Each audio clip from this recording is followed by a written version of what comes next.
Thank you very much.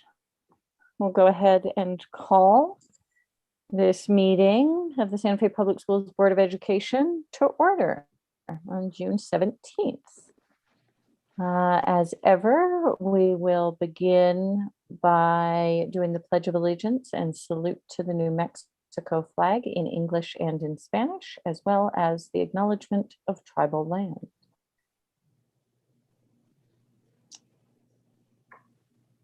Anybody is feeling inspired? Please let me know. I'm happy to lead in English, Madam President. Okay, I'll do Spanish since it's my last hurrah. hallelujah. I wanted to hear Dr. do it in Spanish one more time. We need to. Whenever you're ready. I pledge allegiance to the flag of the United States of America and to the republic for which it stands, one nation, under God, indivisible, with liberty and justice for all. Juro fidelidad a la bandera de los Estados Unidos de América y la república que representa una nación bajo Dios indivisible con libertad y justicia para todos. I salute the flag of the state of New Mexico, the Zia symbol of perfect friendship among united cultures. Saludo la bandera del Estado de Nuevo México, el símbolo Zia de amistad perfecta entre culturas unidas. Thank you. And then the acknowledgement of tribal land. We acknowledge the original people of the land, the Tesuque Pueblo people and other tribal nations, and ask them to walk with us today as we share and learn together. Thank you very much. Moving on to approval of the agenda. Dr. Garcia, do we need to change anything?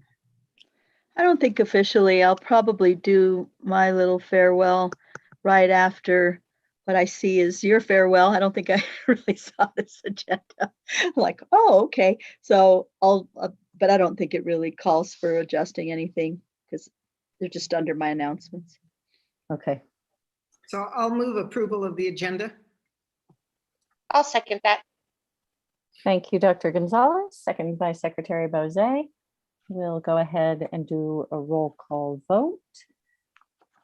And just to note, Vice President Garcia is excused, and we think we may be joined by Board Member Price, both of whom are not here at this stage.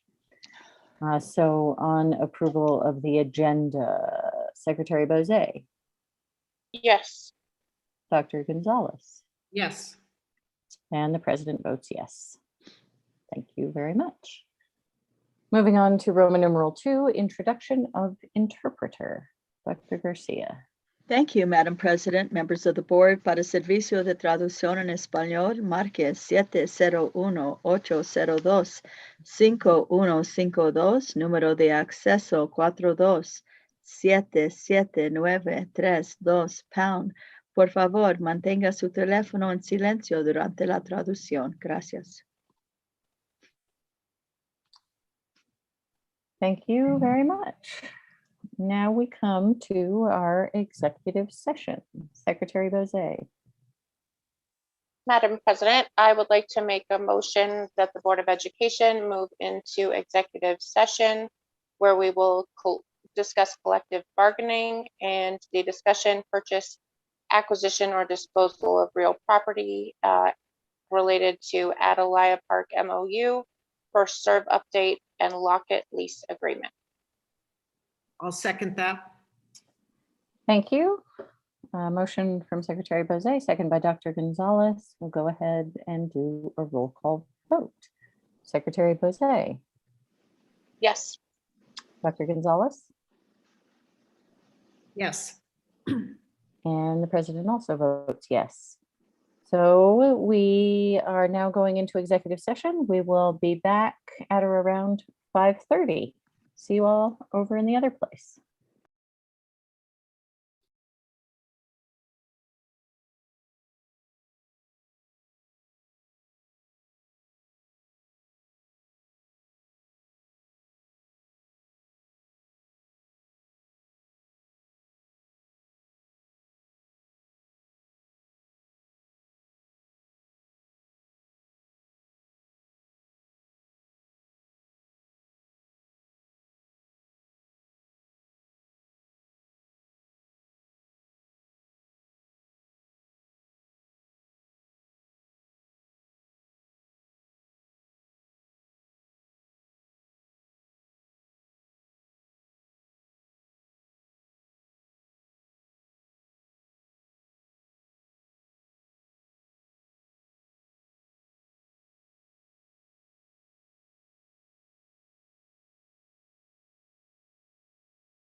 What's up?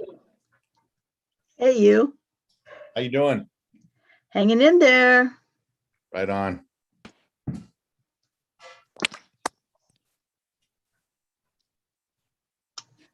You set a trend, see? What trend did I set? Well, you came on, turned your camera on, then I Oh, turned and then my it just camera on. started. It just Kind of, yeah. cascaded from there, huh? Right. That's right.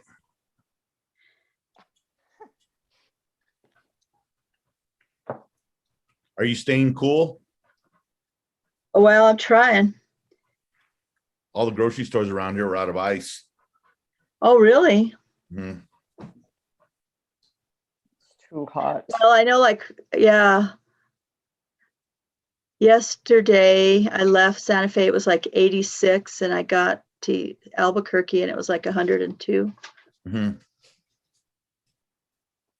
But the day before, it was hotter in Santa Fe, No, wasn't it? that's not right. That's true, President Noble. Albuquerque lore. It was 110 degrees in Santa Fe yesterday. Oh, right. That's what I heard. No, it was 102 in It Albuquerque felt like yesterday. 110 in Santa Fe yesterday. You don't believe it was 102 in Albuquerque? I do. I just Oh, don't okay. believe it was hotter in Santa Fe. No, I didn't. I said it was 86 in Santa Fe. Ah, see. I started the 110 rumor. Oh, it was Joe. Yeah. See, I always loved being in Santa Fe in the summer because you get in your car and it's not like an oven like it is in Albuquerque, but you can't even touch your steering wheel. So hot. Are we Okay. ready? No, we're not, because we need Secretary Bose. And I got a text from Christy that she was having trouble getting in. To this meeting or executive Uh-huh. session? Let me reclaim the host and bring her in. Thank you. Yes, ma'am. Okay, she is promoted, I think.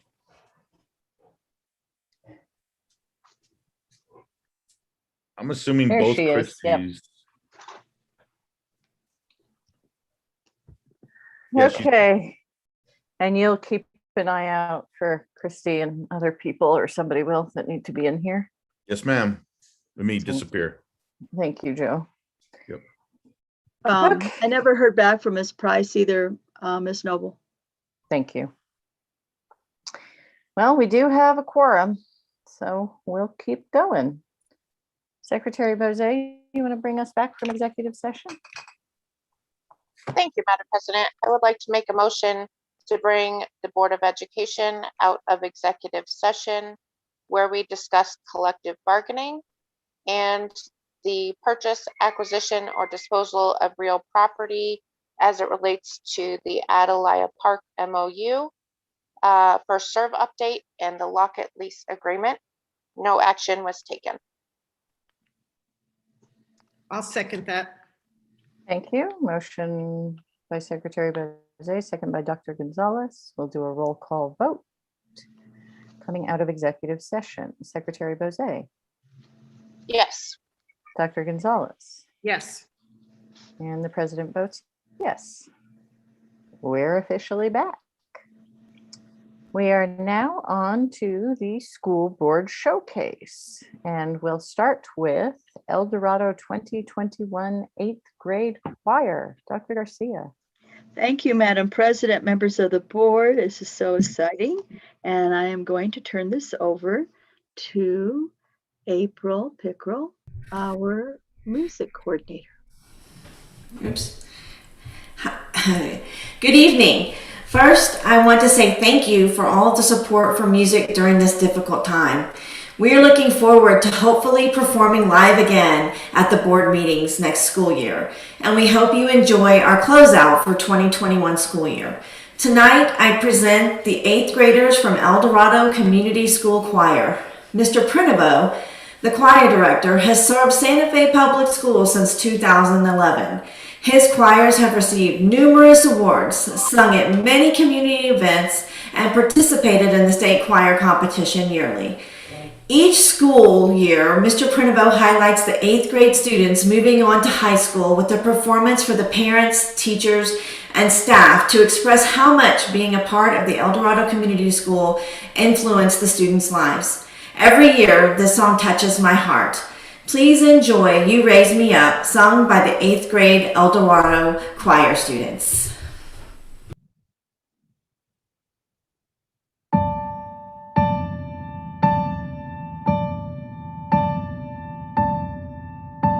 When I am down and oh, my soul so weary, when troubles come and my heart's burden be, then I am still and waiting in the silence until you come and sit on me. You raise me up so I can stand on mountain. You raise me up to walk on stormy seas. I am strong when I'm on your shoulders.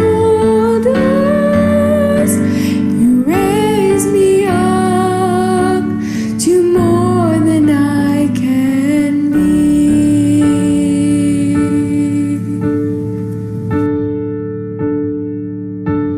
There is no life without its hunger. Each restless heart beats so imperfectly.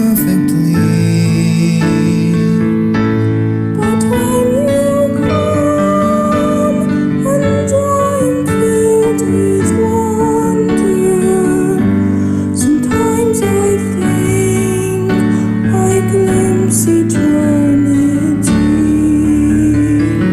You raise me up so I can stand on mountain. You raise me up to walk on stormy seas.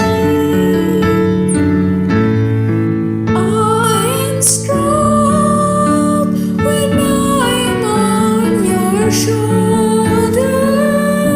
You raise me up to more than I can be.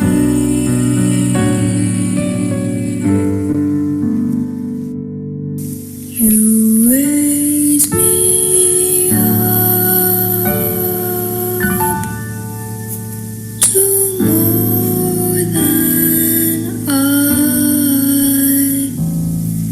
can be.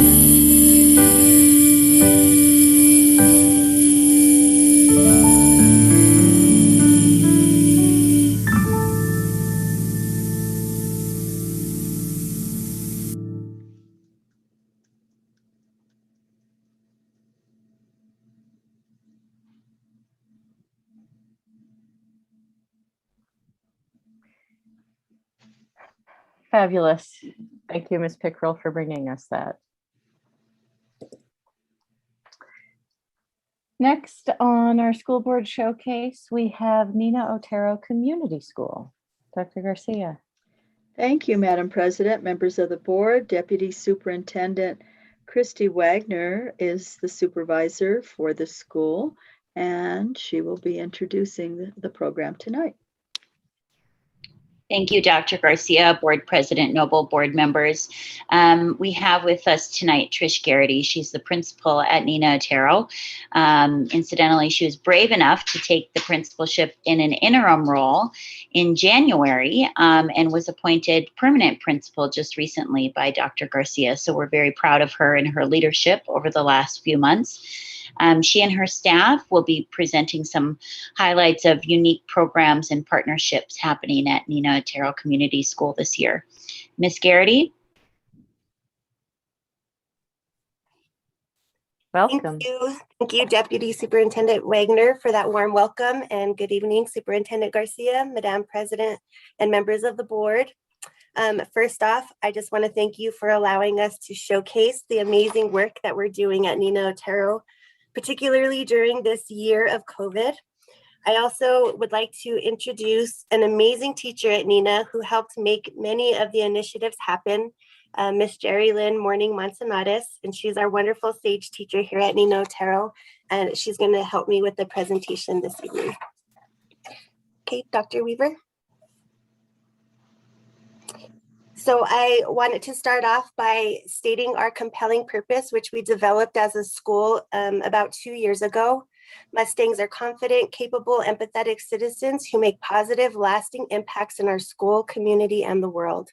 Mustangs take academic risks, explore, create, collaborate, and develop resilience, and are equipped to be current and future stewards, leaders, and entrepreneurs. And our motto that we state every day: we are kind, we are a family, and we are brave learners.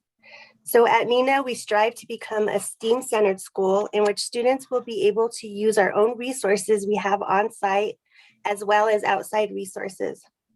For the coming 2022 school year, Nina Otero will be part of the CSR 2025 Cohort 3 grant, in which we will build skills in digital learning and technology. We'll be building maker spaces, which are hands-on learning rooms utilizing robotics and other technology. And also for the upcoming year, Nina Otero was awarded a planning grant to become a community school in which we hope to bring in family engagement and work with student trauma and social emotional learning. So at this time, I would like to pass over to Ms. Morning Manzanares, who will discuss some of our STEAM initiatives.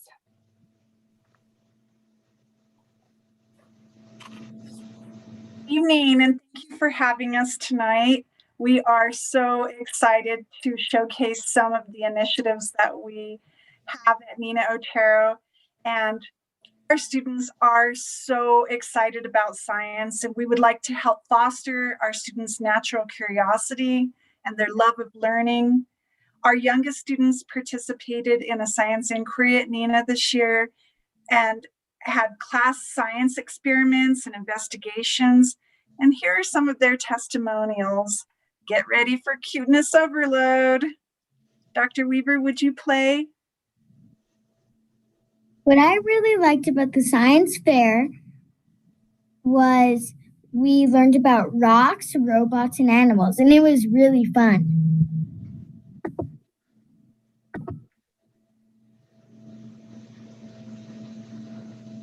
What I really like about science is looking under the microscope and learning a lot of algae and all that germs that the human eye, the naked eye, cannot even see.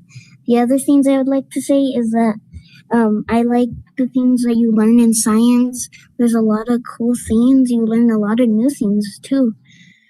Goodbye.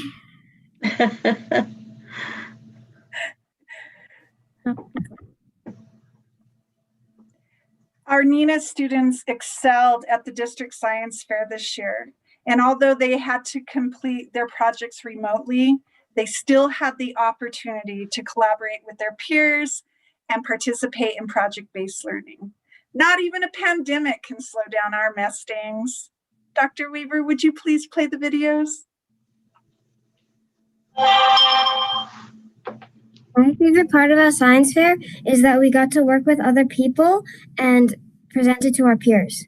Last year, we built a city on the moon, and it was very hard, and we had a lot of challenges we had to overcome. Some of the harder ones were getting the air and water onto the moon.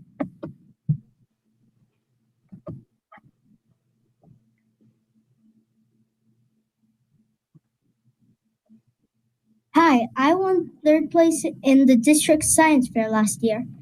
And my favorite part about it was that I got to engineer and design some paper airplanes. I like that Nina Otero's teachers and volunteers helped us during the last year. It was hard last year because we were online. but now we're back in school and we could do better this year.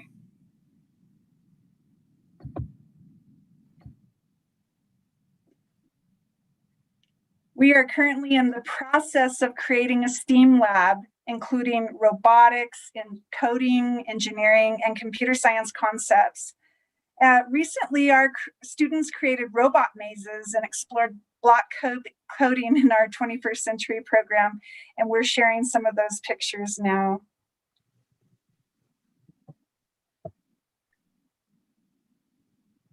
So in accordance with our SFPS curriculum and instruction department vision for our students, which aligns with Mountain Kids and the SFPS LOLA program, the Environmental Education of New Mexico Every Kid, Every Day, Every Way initiative supports equitable daily access to the outdoors and environmental learning in New Mexico.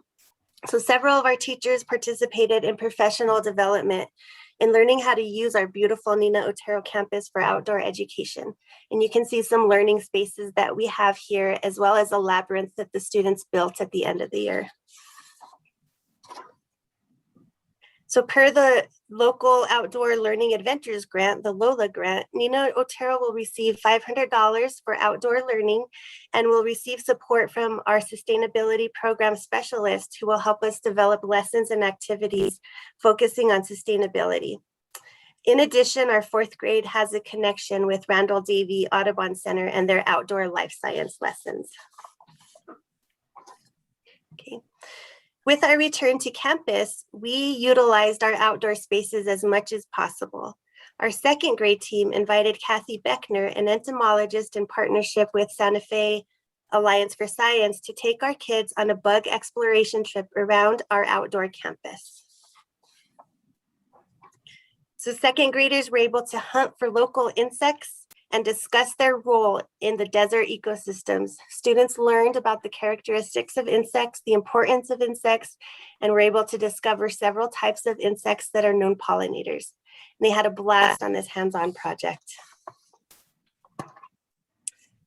So also this year, one way we were able to keep our students and families engaged was to hold quarterly family nights for each grade level. So for 2nd grade, to keep on the path of insect exploration, they invited the owner of Santa Fe's local Harrell House Bug Museum to join our family night to teach our students about some cool, creepy crawlers in his insect collection. So also through a donation from the nonprofit Celebrate Planet Earth, Sustainability Office delivered caterpillars, butterfly finger puppets, and sunflower seeds to our kinder and 1st grade classes. So students were able to watch the metamorphosis of caterpillars to butterflies, and then were able to release them. We have a bike fleet at Nina Otero. Recently, BTI Bicycle Technology International and their affiliate, the nonprofit Free Bikes for Kids New Mexico, donated 30 refurbished Strider bikes to Nina Otero. Nina Otero has also received bikes from Santa Fe Fat Tire Society, Core Crew, and 21st Century Schools. Thank you, Mary Massey, for all of your support. Students of all ages can learn to ride bicycles during our PE programs, our summer programs, 21st Century programs, and they can also borrow bikes when we hold bike to school events. Safe Routes to Schools is a grant for $293,000 federal funds with a $50,000 match from the city of Santa Fe. The grant is in effect from May 2021 to June 2023 and serves Nina Otero as well as El Camino Real. Immediate goal of the SRTS program is to accelerate the progress of safe connectivity between the school's campus and various neighborhoods that feed into it. So our role is to build school community support for the program, which helps students and their families walk or cycle to school more often. So this reduces chronic disease like diabetes and obesity for our student population, but it also instills lifelong healthy habits of exercise. And you can see we utilize community members. We had the Santa Fe Police Department and Santa Fe Fire Department join us on our National Bike and Walk to School Day. At Nina Otero, some of our students were able to participate in a bike ride to Swan Park with Coach Lujan and Ray Sanchez. It is so important for our students to be healthy and active, enjoying sunshine and fresh air while learning about the amazing trail systems in Santa Fe that are very near to our schools and neighborhoods. Our students can adopt lifelong healthy habits and reduce traffic congestion and pollution. Ray Sanchez and Christina Lujan have been sharing their love of biking with our students.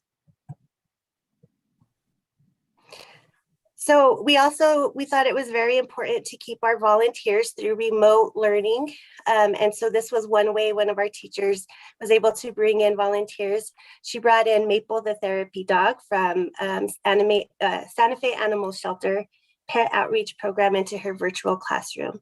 Maple and her owner volunteer came to support some of our youngest readers by giving students a safe place to practice their fluency and automaticity with a fluffy friend who doesn't care if mistakes are made. Our Santa Fe Alliance for Science partners provided our students with engaging hands-on lessons. They did so during our remote learning and also continued when we came back in person. These lessons are taught by scientists, engineers, mathematicians, and some are retired Los Alamos Lab employees who wish to share their knowledge with our students, our teachers, and inspire the scientist in every student. This lesson was on the Fibonacci sequence and finding the Fibonacci sequence in nature. And just a quick shout out to Cooking with Kids. This is another example of community partners who assisted us during remote learning. We had 3 Cooking with Kids events during the year, which were held remotely, and they provided all the supplies and food needed for families to join us. And it also helps support student and family engagement in the school. And then finally, we were lucky to have Mr. Joe Hayes, who's a staple in our community, to join us to share stories about the culture of New Mexico. So thank you for taking the time to hear about the wonderful things happening at Nina Otero. We appreciate you. And thank you for listening. Thank you very much, Ms. Garrity and Ms. Morning Manzanares. And I wonder, Ms. Garrity, if I could just ask you to make sort of a couple brief comments about what it means to be a community school and maybe what you've learned at Nina through that community schools grant. There are some really incredible and wide-ranging community partners that you touched upon in that presentation, and really wonderful stuff going on. Yes, well, and actually this year we were just awarded the planning grant. So this, I really feel like we're well on our way for implementation because we have such a wide range of partnerships and just people who want to outreach with us. So I think one of the things that I just really want to focus on is just bringing in more family engagement with this planning year and focusing on, the student social, emotional learning for next year too. We've all suffered some trauma, I think, during the COVID year. So that's what I want to focus on, with the planning grant, because we do have a lot of community partners and we do have a lot of support in that area. Excellent. Well, thank you very much. Any other questions, comments from the board?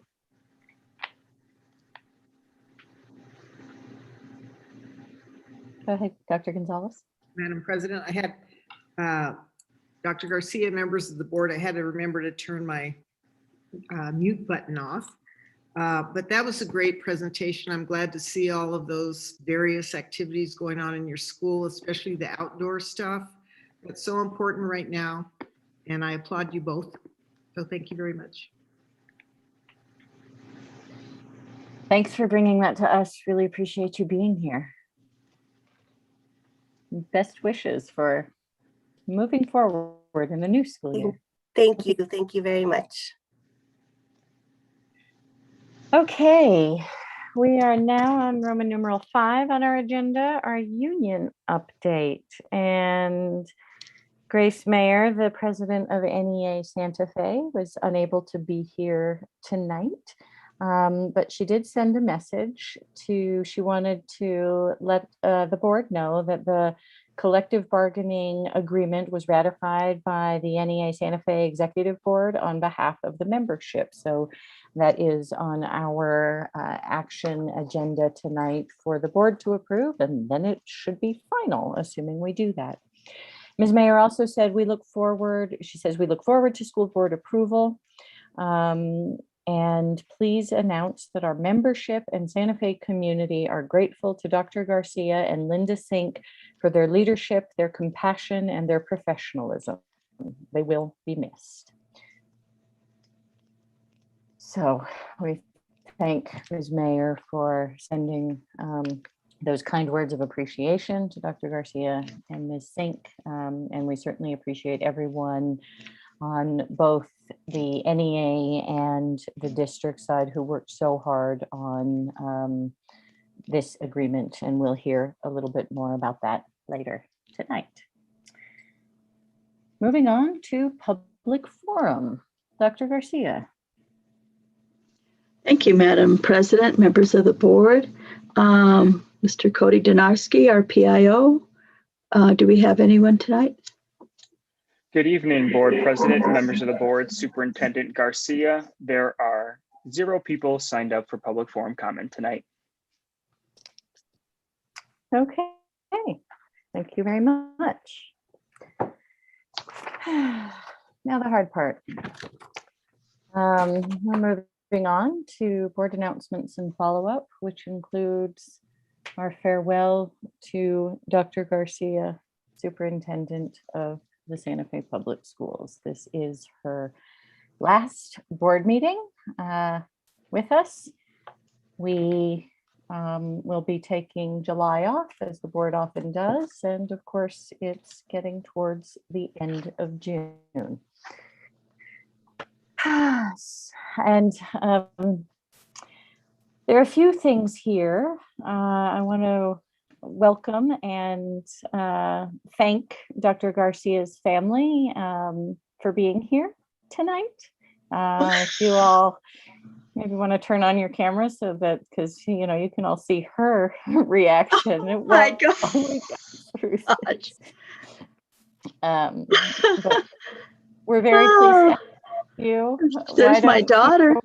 Did Jason make it? Hi, Michael. Oh my goodness. Why don't you tell the audience who you are, if you would. I'm Mike Wilson. And you are? I am the husband of Veronica C. Garcia. Lucky man. Yes. Good evening, everyone. My name is Jacqueline Garcia, and I am Veronica's daughter, and I'm very pleased to be here this evening. My son is Byron Gabriel, and he's 19 months old. He's playing right now while I'm making dinner for the family. So I'm so happy to be here, and Byron Gabriel also sends his love to his Nana. Hard to believe it's been 19 months. I know. Well, thank you both for being here, and we'll do a few things, and I will, of course, be inviting our board members to say a few words about Dr. Garcia, and we will try not to make this whole segment last forever, but there is an awful lot to say, and I'll start by reading a resolution proclaiming Superintendent Dr. Veronica C. Garcia Day. We did not put this on the agenda tonight because, of course, we need to be completely transparent about everything we do on the agenda. So I'm going to read this proclamation tonight, and then the board will take action on it on our consent agenda at the next meeting to make it absolutely official. Here we go. Proclaiming Superintendent Dr. Veronica C. Garcia Day. Whereas Superintendent Dr. Veronica C. Garcia, whose calling to achieve educational transformation began as a teacher of students with individual differences, disabilities, and special needs, has been a tireless advocate and leading voice on ensuring students' rights to a sufficient education throughout her 48-year career.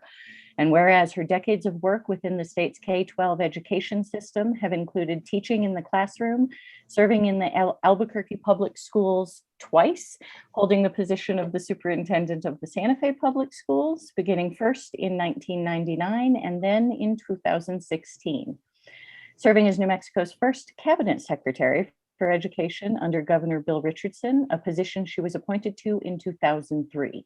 Serving as executive director of New Mexico Voices for Children, a state children's advocacy organization that champions policies meant to improve child well-being, and serving as executive director of the New Mexico Coalition of School Administrators, which provides leadership in effectively promoting exemplary educational opportunities for all New Mexico students.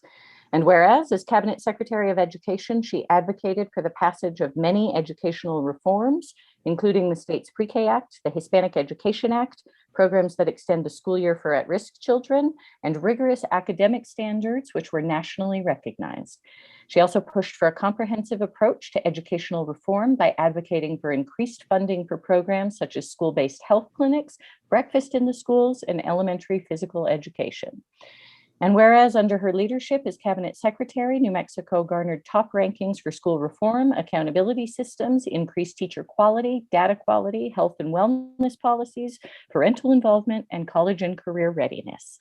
And whereas as executive director of Voices for Children, she created a blueprint for improving child well-being. And whereas during her tenure as superintendent, Santa Fe Public Schools has emerged as a flagship district, leading in student graduation, educational technology, the response to the COVID-19 pandemic, and many other areas. Notably, SFPS's graduation rate has jumped to 86.3%, up more than 10% from the 2018-2019 year, and is the second best graduation rate among New Mexico school districts. And whereas the Santa Fe New Mexican has said she was a crucial stabilizing factor on her return to SFPS in 2016, just as she was 20 years ago when she guided the district to financial solvency. And whereas in 2017, she was the first to testify in the landmark Yazzie Martinez lawsuit that resulted in the court ordering the state to take immediate action to resolve deep inequities and barriers to education faced by at-risk students. And whereas in 2017, NEA President Lily Esselkin presented an award to Dr. Garcia saying, Dr. Veronica C. Garcia embodies the spirit of Dr. Maya Angelou's beloved poem, And Still I Rise. Through her deeds and actions, this human and civil rights hero is still rising and carrying the torch forward. Tonight, we renew our commitment to stand for racial and social justice and pledge to continue to shed a light on her work as she guides and inspires us all. And whereas in 2019, the Achievement Initiative, a publication of school innovations and achievement, said she has never been one to sit passively when it comes to improving outcomes for children. She was then quoted as saying, my interest in public policy started in high school. I was on the speech team. I was reading articles that talked a lot about public policy, and I debated many of these issues. I've had this advocacy and public policy bent since I was pretty young. And whereas in 2021, the Journal North called her perhaps New Mexico's best known educator, and the Santa Fe New Mexican said she takes the long view with no shortcuts. And whereas Superintendent Dr. Garcia's other numerous awards include the National Governors Association Award for Excellence in State Government, New Mexico Superintendent of the Year, New Mexico Coalition of Educational Leaders Hall of Fame, and the Lifetime Achievement Award in Education from Hispanic Magazine. And whereas her dissertation, Ethical Relational Leadership, a new framework for the professional development of educational leaders, has been used by many in the field. And whereas she authored a chapter, Education 2050, in the book titled New Mexico 2050, published in July 2015 by the University of New Mexico Press. The book, authored by Fred Harris, won the 2016 New Mexico Arizona Book Award for Political Book. And whereas, as one constituent wrote recently to Superintendent Dr. Garcia, I am personally grateful for all that you gave and the kind of leader you have been to our children, our teachers, the staff, and our community. Your commitment has been extraordinary. Thank you 1,000 times for all you have done, and blessings on your journey. Now, therefore, be it resolved that the Santa Fe Public School Board of Education will designate June 17th, 2021 as Superintendent Dr. Veronica C. Garcia Day to express its deep gratitude and appreciation to her for leading with the head and the heart, her immeasurable impact on the lives of New Mexico students, families, and educators, and for leaving an extraordinary legacy in Santa Fe and throughout New Mexico. Thank you. Just humbled and honored. Thank you so much. And thank you to the staff for the help with this beautiful proclamation. It's really, really lovely. And it's hard to put into words, of course, all that has been covered in a 48-year career and the impact that Dr. Garcia has had. And I guess I'll go ahead, as long as I'm already crying, with a few remarks, and then invite my fellow board members to say a few words.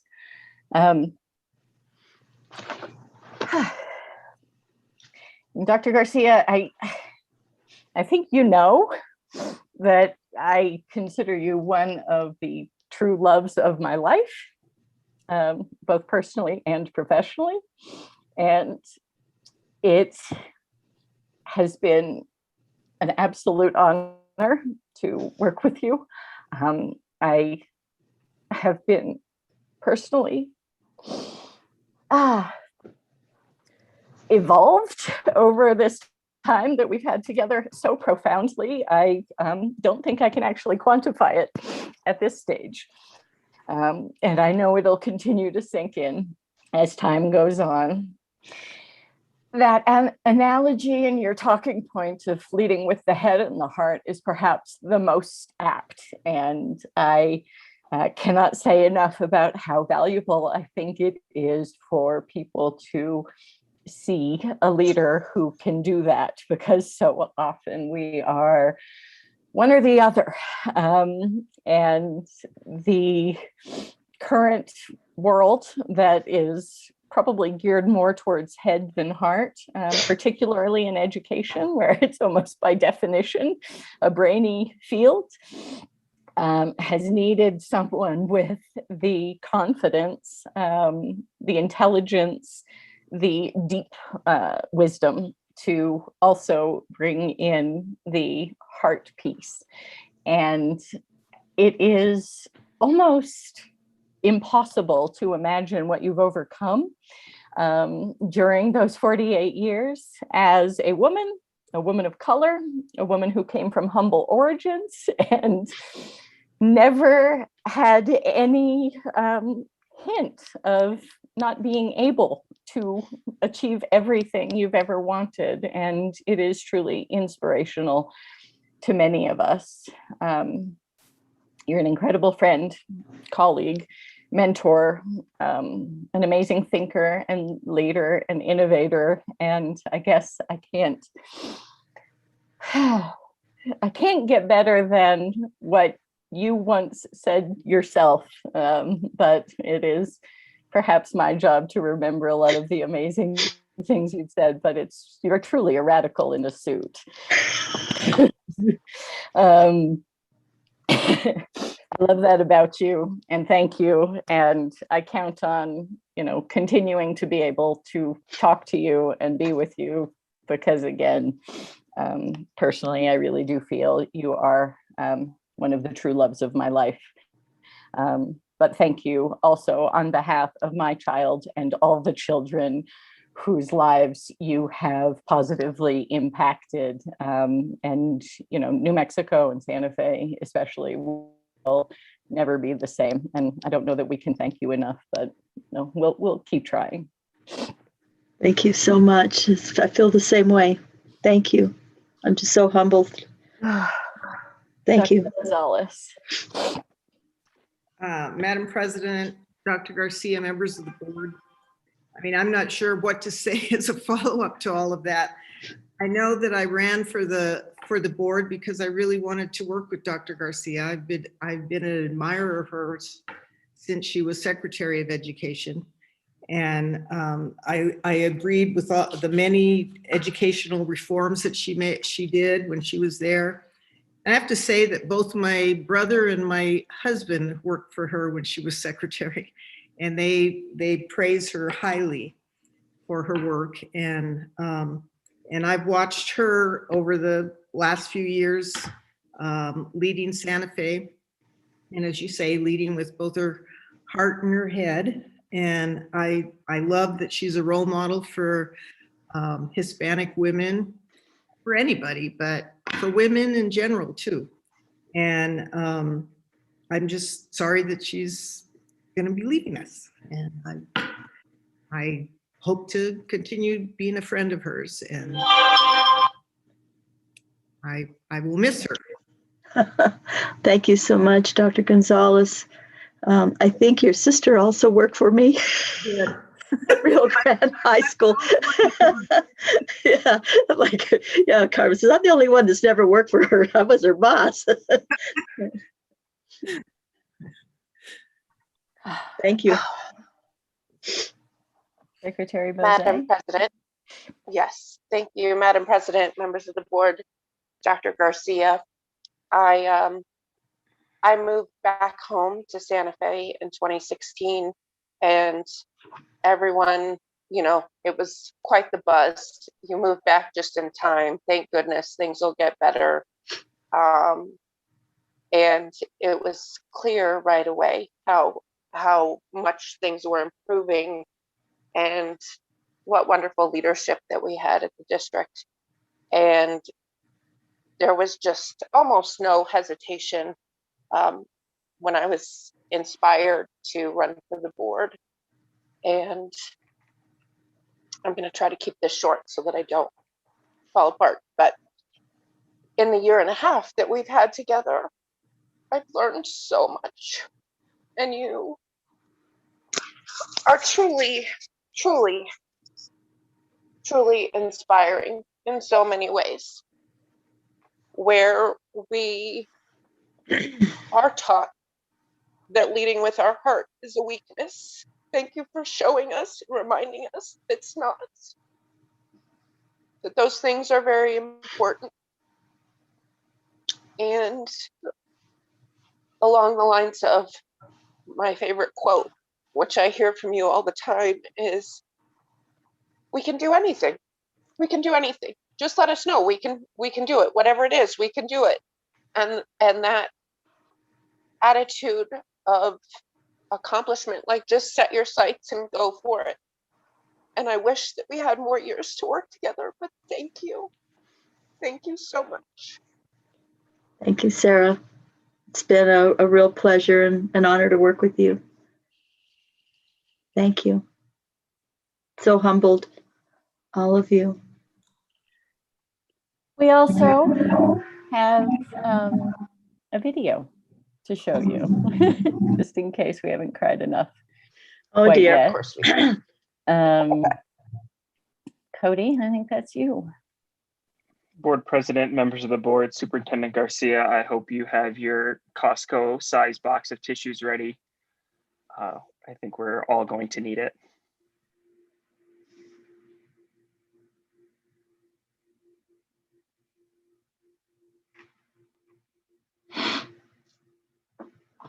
Dr. Garcia. Dr. Garcia. Dr. Garcia.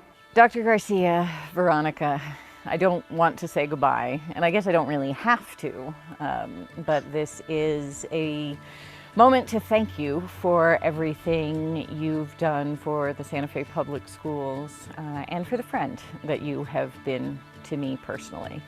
On behalf of the board, I know I speak for all of us when I say that you have done exceptional work. You have been incredible for this district. You have guided each and every one of us as board members through some difficult moments, decisions, some considerations and things we've wrestled with, and we all appreciate that. Your work ethic is beyond compare. We appreciate how much blood, sweat, and tears, I think all literally, you have given to this district. So thank you for all of that.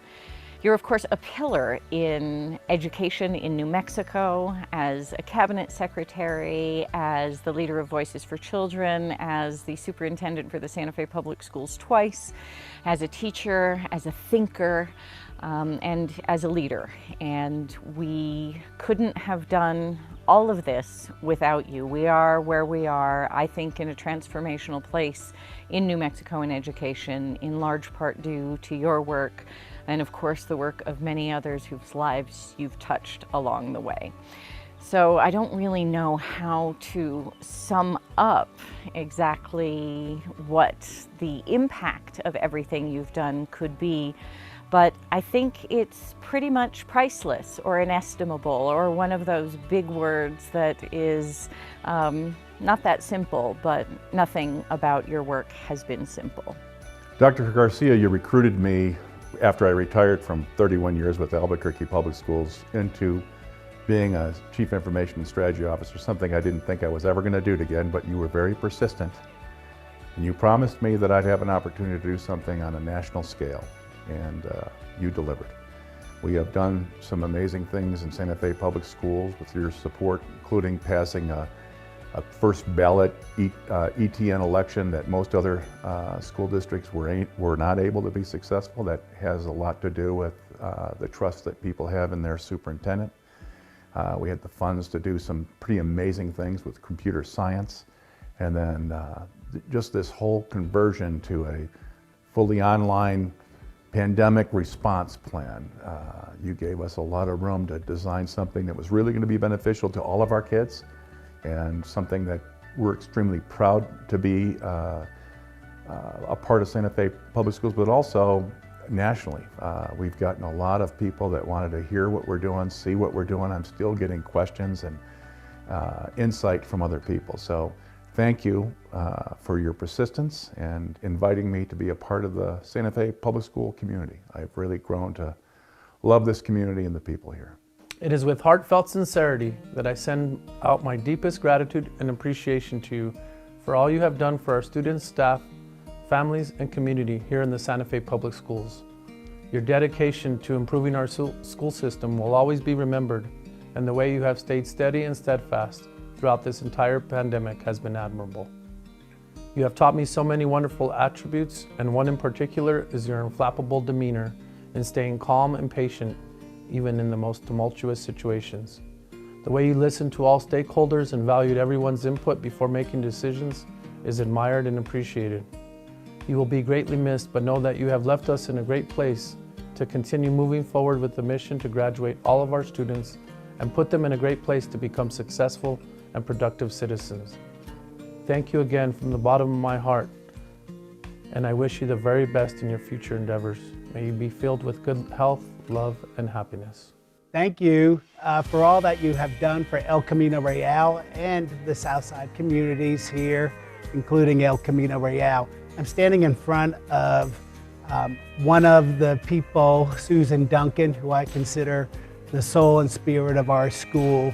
I thank you for all that you've done to carry on her mission here at El Camino Real for our dual language program and all that our students are benefiting from to be biliterate students here at El Camino Real. Again, thank you and have a happy retirement. I would like to, first of all, thank you for the opportunity that you have given many of us to be part of the Santa Fe Public Schools. This team is one of the best and is the best in the state. Thank you for your leadership. Thank you for your passion. Thank you for your compassion as well. And thank you for bringing the best out of all of us. We wish you the very best, and we will definitely miss you. Gracias, doctora García, nuevamente.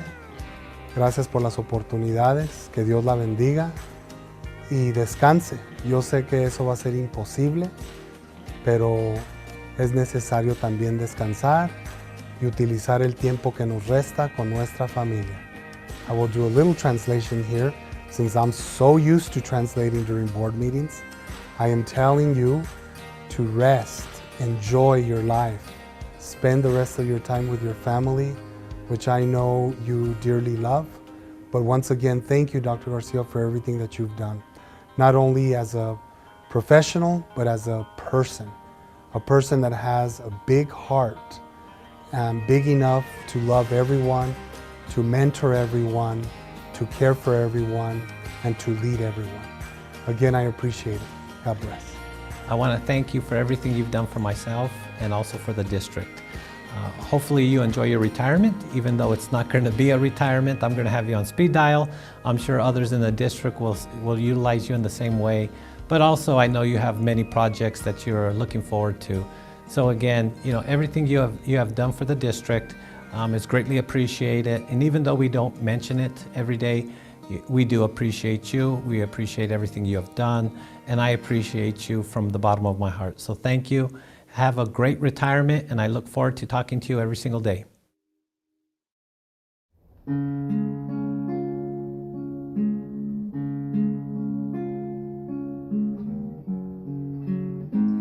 I've heard it said that people come into our lives for a reason,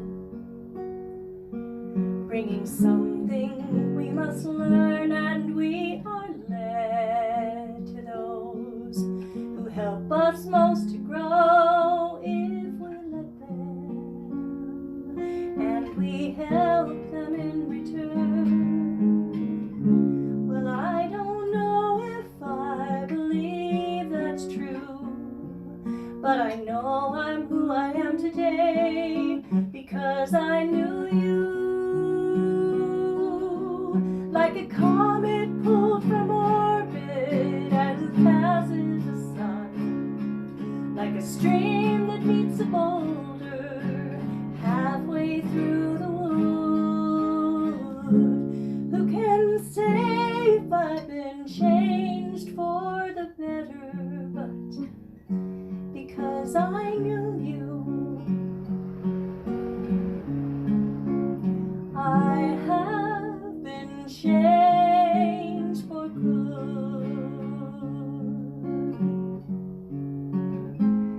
It well may be that we will never meet again in this lifetime.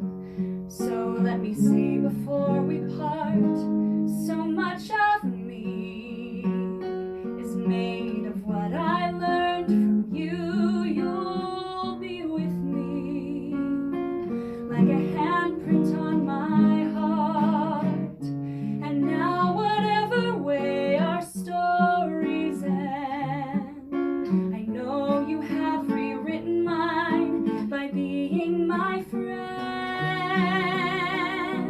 Like a ship blown from its mooring by a wind off the sea, like a seed dropped by a skybird in a distant world.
I want you to know that I'll be forever grateful to you for asking me to work for you in Santa Fe Public Schools.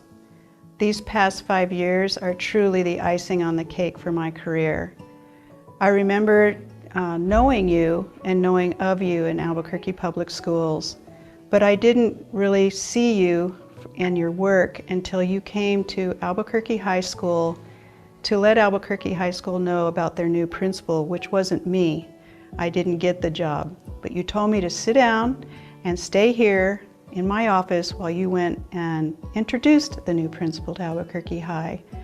But what was so amazing about you is you had me meet you at your office and you talked to me very personally about what I could do in the future to be ready for a principalship, and that you knew that I had what it took to be a principal. And I think those words gave me that insight and what I could do to make it even better next time.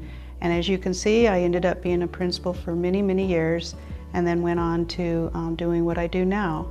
I'll be forever again grateful for all that you did for me and for being that role model for me. Obviously, you expected a lot from staff, but we all knew you gave a lot more than what you expected, a lot more of your time and a lot more of yourself. At the same time, you showed us that you cared not only about us, but you cared about kids, about teachers. You're an amazing human being, and you always made us laugh. I hope you'll be able to choose your next adventure that will not cause you stress. You deserve that. And as Jimi Hendrix said, yes, Jimi Hendrix, the story of life is quicker than the wink of an eye. The story of love is hello and goodbye. Until we meet again, I love you, Dr. Garcia. Thank you for everything. Good afternoon, Dr. Garcia. Thank you for letting me meet with you. We had a 1 o'clock meeting scheduled since 2 weeks ago, and then it got postponed, and then it got postponed again. And then I think we're in our 4th postponed meeting so far. But now that it's 2:33, appreciate some time. I just have some paperwork that I need to go over with you. I know you don't have enough time, but we really need to go through this, and I've been waiting and I just can't wait anymore. Okay, Elias, you have 5 minutes. Hurry up. Okay, so I have some budget stuff, personnel stuff, data stuff, graduation stuff. I don't even know what this was. It's from 3 weeks ago. More stuff, and a few other items just to go over with you. So, Dr. Garcia, as you're aware, we went through so many years together, so many meetings. Our 5-minute meetings turned out to be more like 30, 45 minutes. Great laughs. It was great to see you get frustrated with, at least with me sometimes, and just have a lot of time together, specifically in this room. So it was great having you around, well, having me around you, I should say. Greatly appreciate all the hard work that you've done and the enormous impact you've done for Santa Fe Public Schools. Thank you. Stop. I don't have enough time for this. I need to go. I have another meeting and I can't find my keys. I don't know where I left them. They were right here. I know I had them because I just had them in my hand. Let me look in my purse really quick. Elias, you need to help me find those keys. Don't laugh at me. I can't find them. Dr. Garcia, I think they're just right in here. I saw you, yeah. They're right here in your purse, like they were from the beginning. Anyhow, it was great to see you through video the last 14 months. It was great working with you. I greatly appreciate all the great opportunities and teaching me on how to use the word concretize. I think I heard that word many times in this room, and I will forever use that word at least once a week. And also, it was great to have many laughs, work under a lot of pressure, and you telling me that you need something and then work over the weekend or over the evening all night long, and for you just say, you know, that's not what I wanted, or make a quick decision on that. And those were always fun times, by the way. They really were. Thank you so much for everything that you've done for our community, and we all love you. We all will miss you and look forward to seeing what's next. Thank you. This is where your life has arrived. After all the years of effort and toil, look back with graciousness and thanks on all your great and quiet achievements. You stand on the shore of new invitation to open your life to what is left undone. Let your heart enjoy a different rhythm when drawn to the wonder of other horizons. Now is the time to enjoy your heart's desire, to live the dreams you've waited for, to awaken the depths beyond your work, and to enter into your infinite source. Dr. Garcia, your leadership and friendship has impacted so many of us. You will continue to influence our work, and I am forever grateful for how you've touched my life. Thank you. Dr. Garcia, on behalf of the operations team, I want to thank you for really recognizing and honoring the value of the work of the many employees in Santa Fe Public Schools who make a difference every day for our students. You truly made our departments feel important, recognized, valued, and supported. On a personal note, I want to thank you for your mentorship, for your wisdom and guidance, and for your friendship. I certainly feel lucky to carry that into my future with me.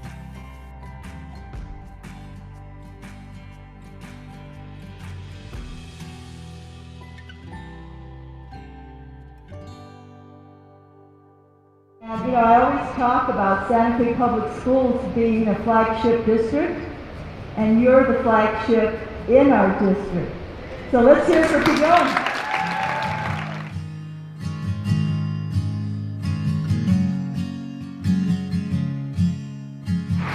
And now we'd like to turn the tides on you.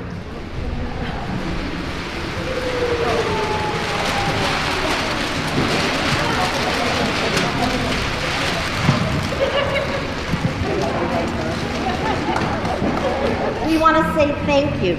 We want to say thank you for your life of commitment to our children, regardless of their zip codes, regardless of where they came from and their home life. Thank you for embracing diversity.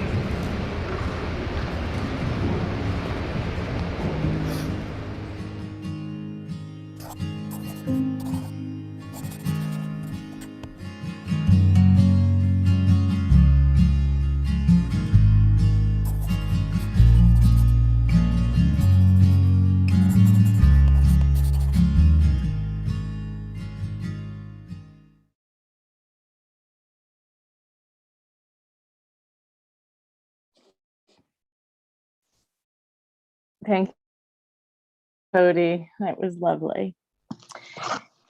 And I think last but not least in this segment, segment, you know, of the board meeting, we have a little something that you will get in person, of course, in concretized in your life, but right now it's just an image of a little award in recognition of a lifetime of work on behalf of New Mexico's children. A blue crystal apple. I love my apples. It's beautiful. Thank you so much.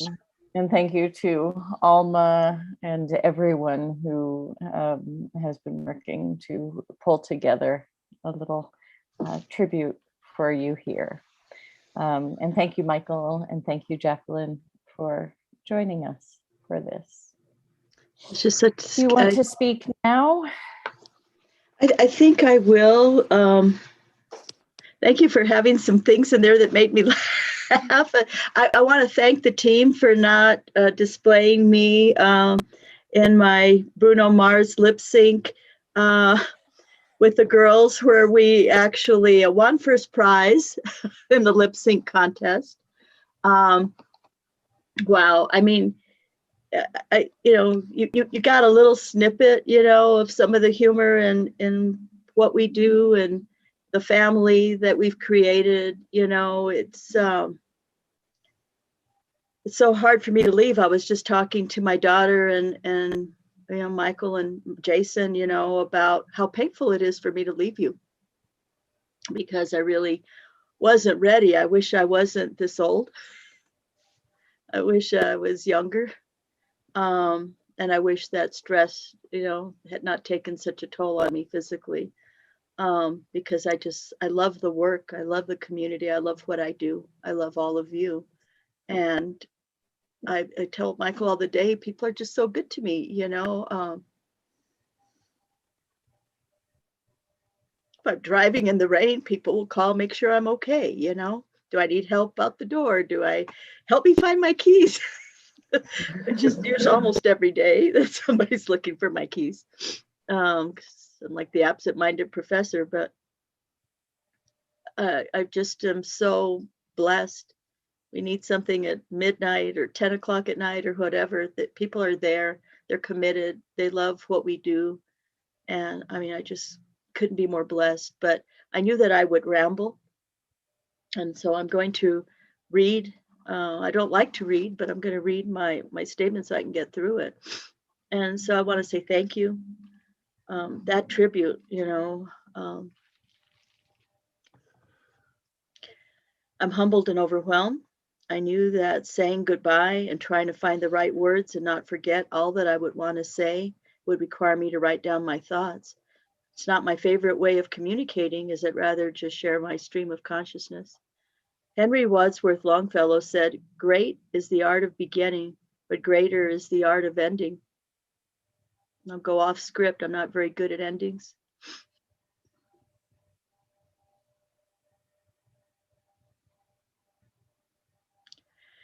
So far, the only way I've been able to cope with this ending and closing this chapter of my life, which deep down I don't want to close, is by busying myself and tying up loose ends and doing my best to ensure a smooth transition. How do you say goodbye and express all that is in your heart? And for me, those things include immense gratitude and immense sadness to leave what has become my family and my community that I so dearly love.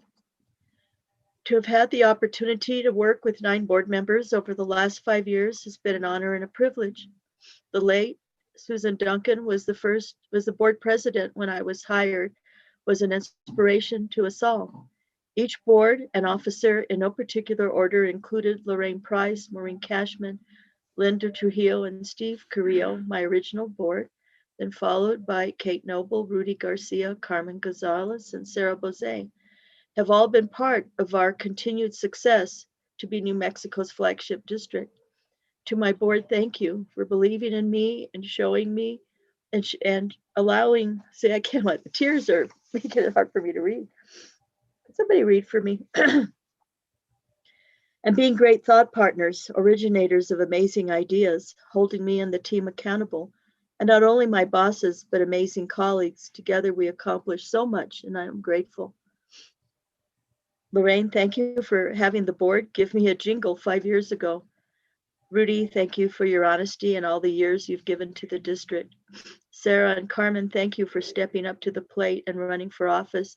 And I'm hoping that you can have some normalcy and enjoy, what you do more so than having to do it on Zoom.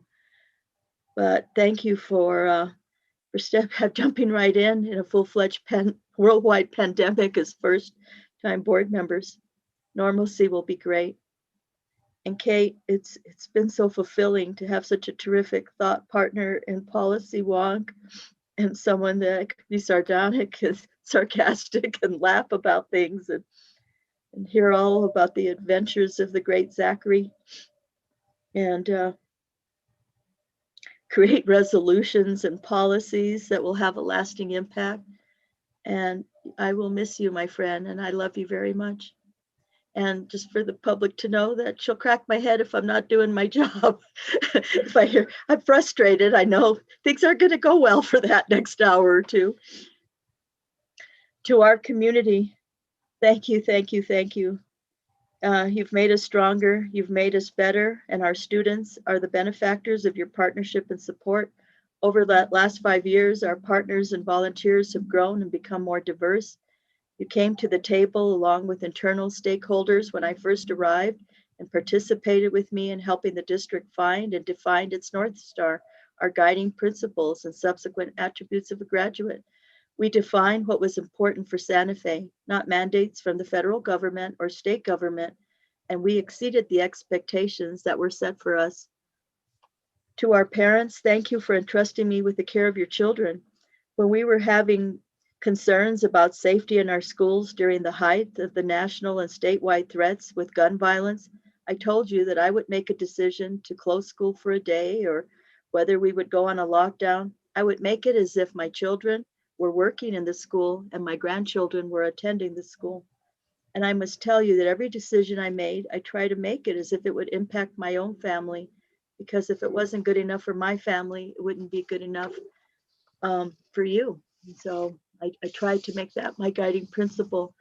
To our students, you inspired me, you made me laugh, you gave me hugs, you wrote sweet notes, you motivated me. And if I was having a bad day, all I needed to do was to hide out of school, put on my Maleficent hat and read to you. And it just made it all worthwhile. And the struggle just melted away. I hope that you know how much the grown-ups in this district really love and care for you and want you to have every opportunity to be successful. The energy and honesty and sense of hope that you gave me will never be forgotten. To our principals, assistant principals, faculty, and staff, it was always all about you. I hope that you felt that we at the district were here to serve you and support you. All the action happens at the school. This is why we exist, to educate our students in our schools, and all our decisions were made regarding the impact on you because you were working with kids, boots on the ground every day. Thank you for your support and your willingness to work with us, to trust us, and to build a community of collegiality and joy of learning, and a feeling of team and family. And I hope that you felt cared for and respected. And I'm going to miss you very much. Union leadership, you've been great advocates for our employees and worked hard, and it hasn't always been easy, and we haven't always agreed, but we developed positive working relationships and actually friendships that benefit our employees. And if we can retrain and recruit good people and to work with our kids, then we've done our job right. Thank you, and I appreciate you. And to my district team, you all were so amazing to work with, and the time we spent together, which could be late at night or early in the morning, you were always there. And I mean, always there. You were the wind beneath my wings. I received many accolades, honors, and praise, but it wouldn't have been possible without an excellent team. I wasn't easy on the team. I had outrageous expectations for excellence and commitment and held them to a high standard and said, yes, concretize what you're talking about. Let's get moving. We worked hard, we played hard, we supported each other, we cared about each other as professionals and friends. We celebrated our success personally and professionally, as well as our losses. We were there for each other, and that kind of magical teaming doesn't happen very often, but when it does, you have created a Camelot moment. It is said that Camelot is an appealing symbol of hope, trust, truth, and loyalty to another above oneself. Those qualities embodied our team, and how lucky was I? And you can understand my gratitude and my sadness in leaving you. It was also a time when transformational leadership shone brightly, a time that we embodied to encourage, inspire, and motivate Team Santa Fe to innovate, to create, to change in a way that would help and shape the future success for this district. While leaving you is so painful, because even with the hard times that we've been through and with the challenges we had so many successes. But I feel great satisfaction that I gave it my all. And at the end of these last 48 years, I got to spend the last 5 doing such meaningful and inspiring work. And this is why I'm so filled with gratitude and love. And I will miss you all very much. And I promise you that I will carry you in my heart. And what makes leaving a little easier is that I know I'm leaving you in good hands with the leadership of Larry Chavez and his team, who have helped craft our strategies and this board where we are today. You will all continue to build on the work and direction that we've set, and there is a commitment to excellence in leading with the head and the heart. Lastly, I want to thank my husband, Michael, who has graciously supported the time away from home devoted to this district, and my children, Jason and Jacqueline, and my grandchildren, who have shared their mama and their nana with you. With tremendous love and gratitude, I thank you. And of course, there has to be a postscript. To the media and the press, we hope we were good partners in allowing you to do your job. Yes, sometimes you were a pain, but we did our best to be accountable. Now, more than ever, a strong, free press and media is ever important, as is a strong public school education. These are 2 pillars of our democracy. Let's remember to keep them strong. And again, with my deepest gratitude, love, and affection, thank you so much for the opportunity to have served you.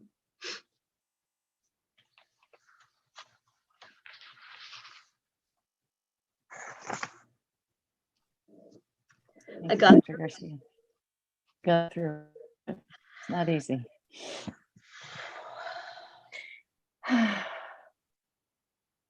Shall we get And going? applause.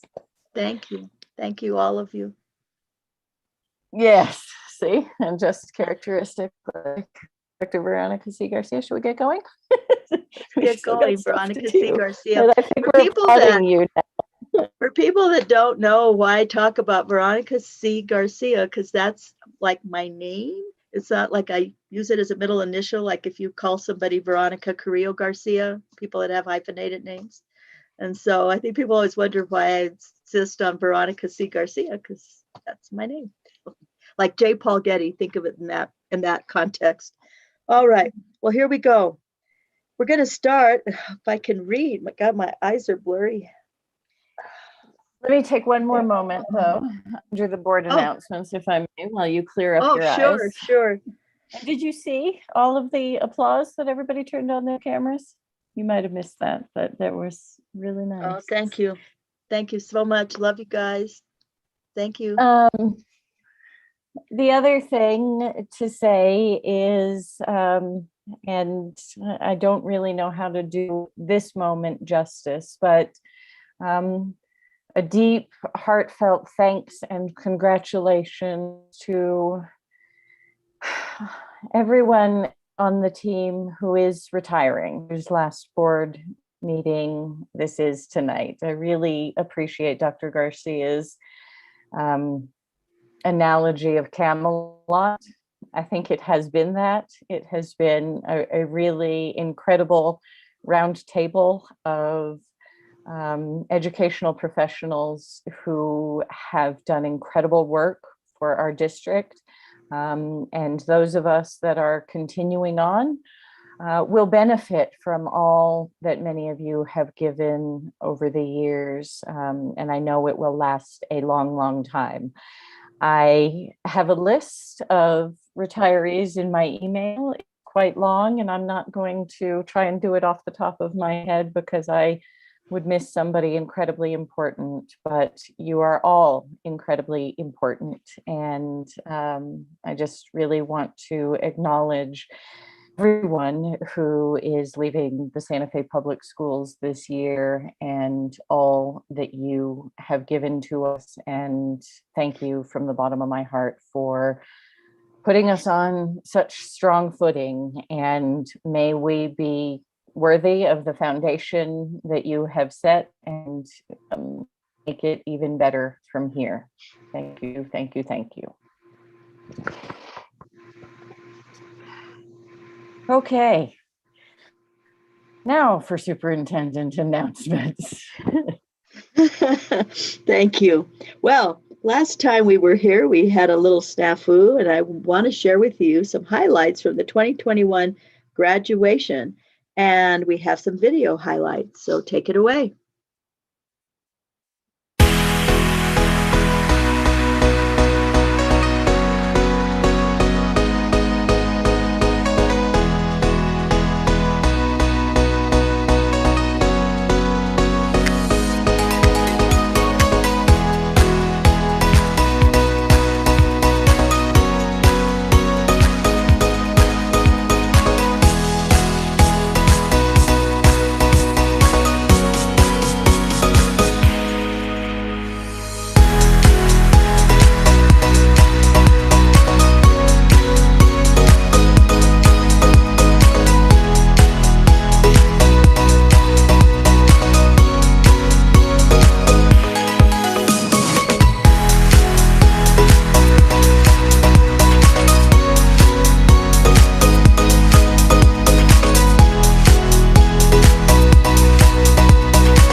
And I am predicting that the next graduation rate that you'll get next year, that we're going to hold steady, and maybe we will be #1 in the top 10 school districts. So fingers crossed, but I think we're going to be there.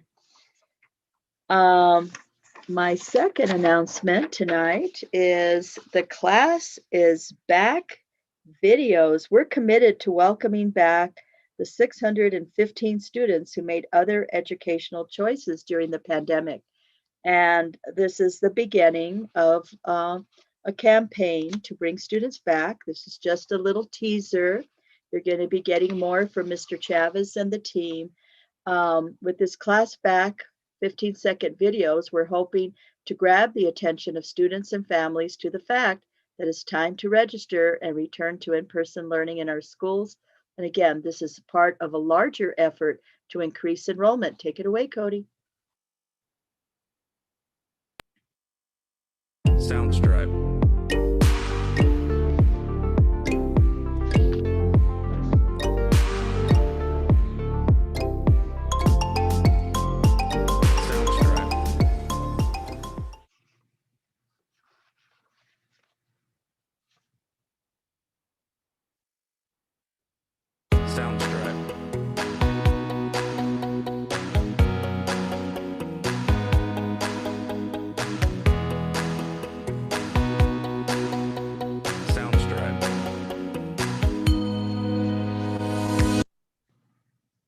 So more to come. That's just a little teaser. Desert Sage Academy. In a family survey conducted in May, it was really amazing. Most people want to be back in school in person. We had 34 kindergartner through 5th grade parents responded yes, that they wanted to stay remote. And as we looked all the way through high school, you know, we think maybe we'll have 50 families perhaps or students that would prefer to stay on remote versus coming back to in-person instruction. But that may grow. We're ready to pivot to adjust the staffing if we need to. So we'll wait and see with our recruitment and outreach efforts. So now it'll be a full court press on those 635 families as best we can to see who will come back, because school is back. You had asked for an update on summer feeding. The summer Santa Fe Public Schools will distribute food at 12 sites. Capitol High, Cesar Chavez, Chaparral, El Camino, El Dorado, Gonzales, Kearney, Nina, Pinon, Ramirez Thomas, and Santa Fe High. The Food Depot will be providing free meals to students at 10 other locations across Santa Fe, and the New Mexico Early Childhood Education and Care Department will serve free meals for children at 3 other locations. And the listing of food site locations are posted on our social media platforms and also on Santa Fe Public Schools homepage under meal distribution. ESSER 3 stakeholder outreach. We have developed, with partnership with the Santa Fe Community College, I forget there's a name for it. It's a really cool name, but because I can't remember it, I'm going to say truncated. But depending on which stakeholder group, it will take you to the survey to meet your stakeholder group about how you would like to see the ESSER funds utilized. And then there is a more in-depth outreach plan with meeting with various stakeholder groups from tribal, intergovernmental, parents with children with disabilities, EL parents who are parents of immigrants, ELL students, and the new team will be engaging the board in also participating in focus groups and outreach to get feedback on how we should spend those ESSER 3 dollars. And we gave them some ideas, but we also left it open-ended, and it will be a multi-pronged approach to getting community input. First serve, the Santa Fe High School Master Plan update. We are scheduling demolition, site and drainage and landscaping improvements at Santa Fe High. And for the community is watching, that is the former high school tennis courts. And that will begin later this summer. Thanks to the generosity of voters and a successful 2017 GEO bond, the new courts on the Santa Fe High School campus are in full use and have served our students well. The retired courts, it should be noted, were offered to the city of Santa Fe for possible refurbishment and public access. However, Public Works Department Director and the city manager indicated that the city was not interested in this just due to the significant investment. And I thought it was important because, different groups have come to us about making them pickleball courts or that they want to use them for the public for tennis. And so we did make the offer, and we will move through it with that demolition.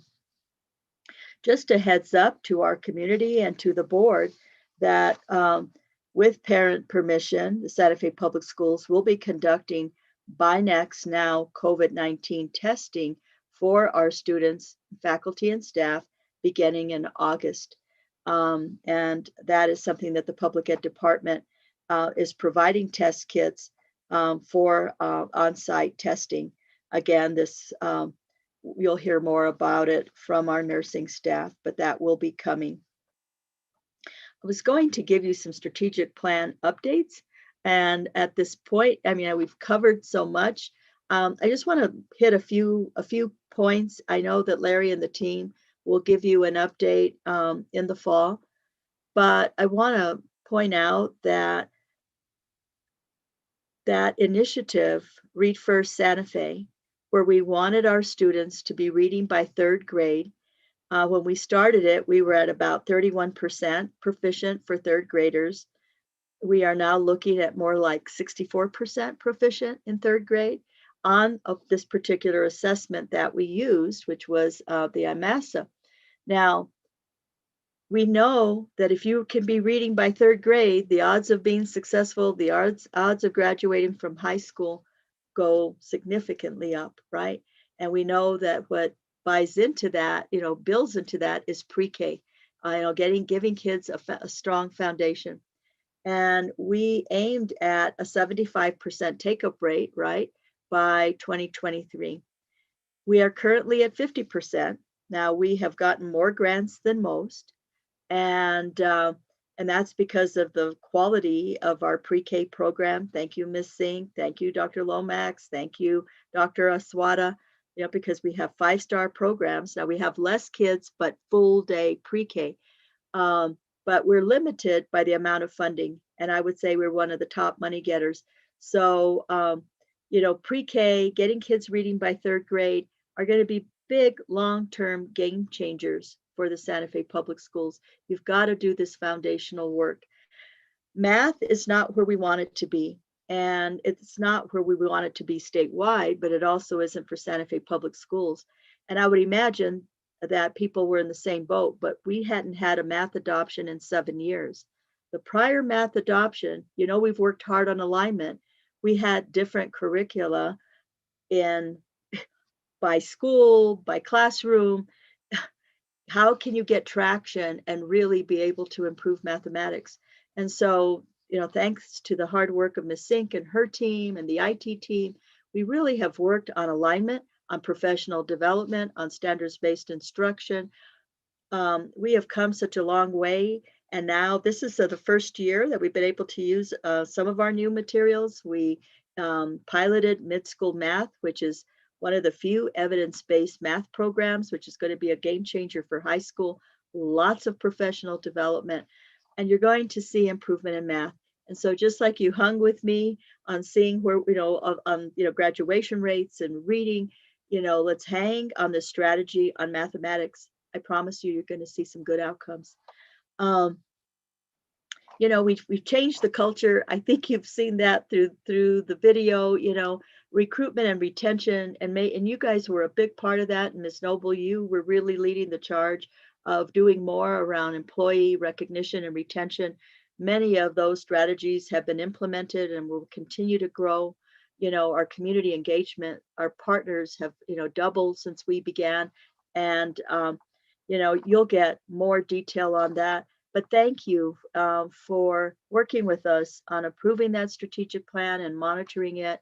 I just want to warn you and the public that the key performance indicators for student achievement are going to have to change because we've been under 3 instruments now.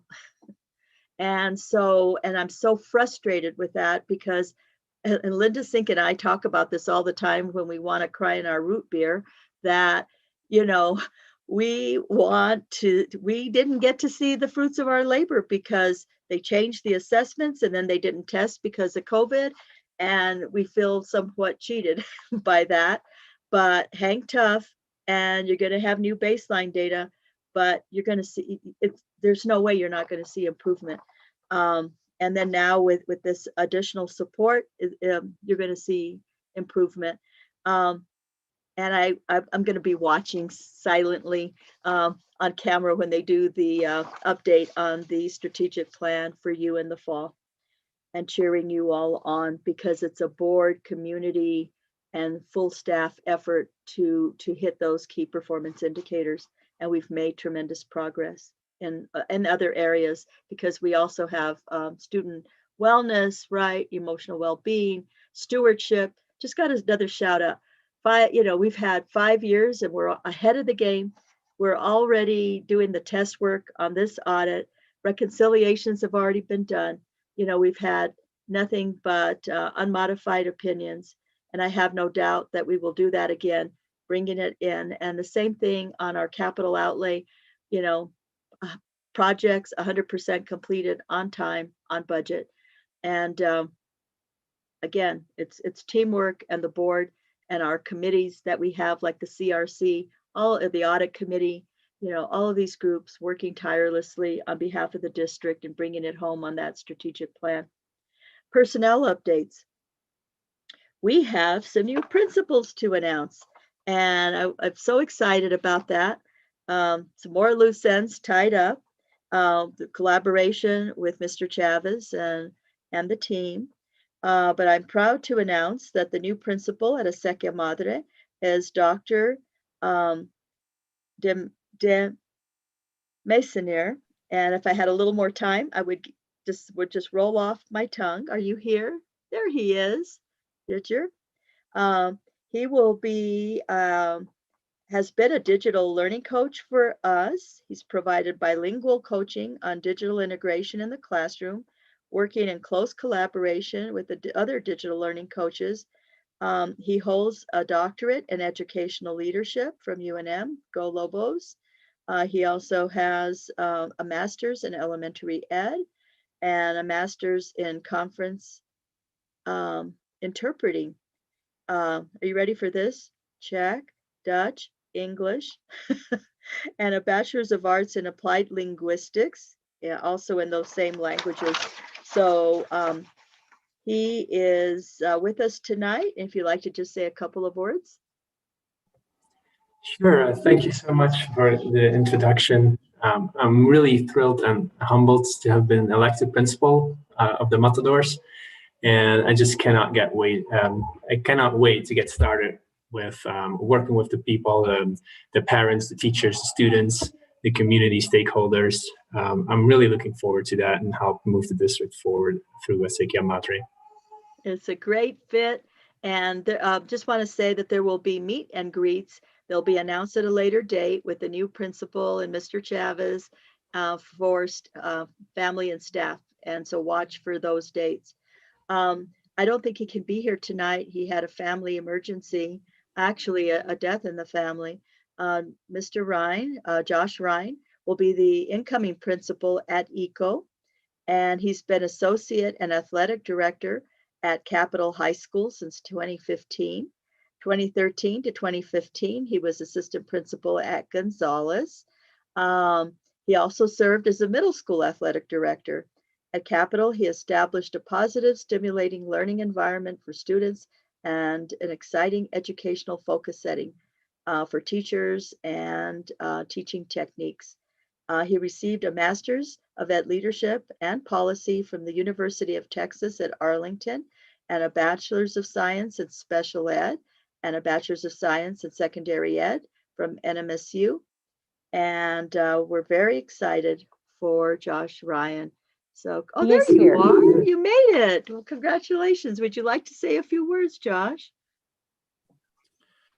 Thank you, Dr. Garcia. I was just excited about my new adventure at ECO, and I'm excited to get started on July 1st and really push ECO to the next level and recruiting some more students to ECO and with the new facilities there. It's going to be an exciting, great adventure for myself. So thank you, everybody, for the opportunity. Congratulations, Josh. Thank you. And Karen Lindeen will be the incoming principal at Wood Gormley. She served as assistant principal and athletic director at El Dorado Community Schools since 2017. And she served as the school's interim principal during the 1920 school year.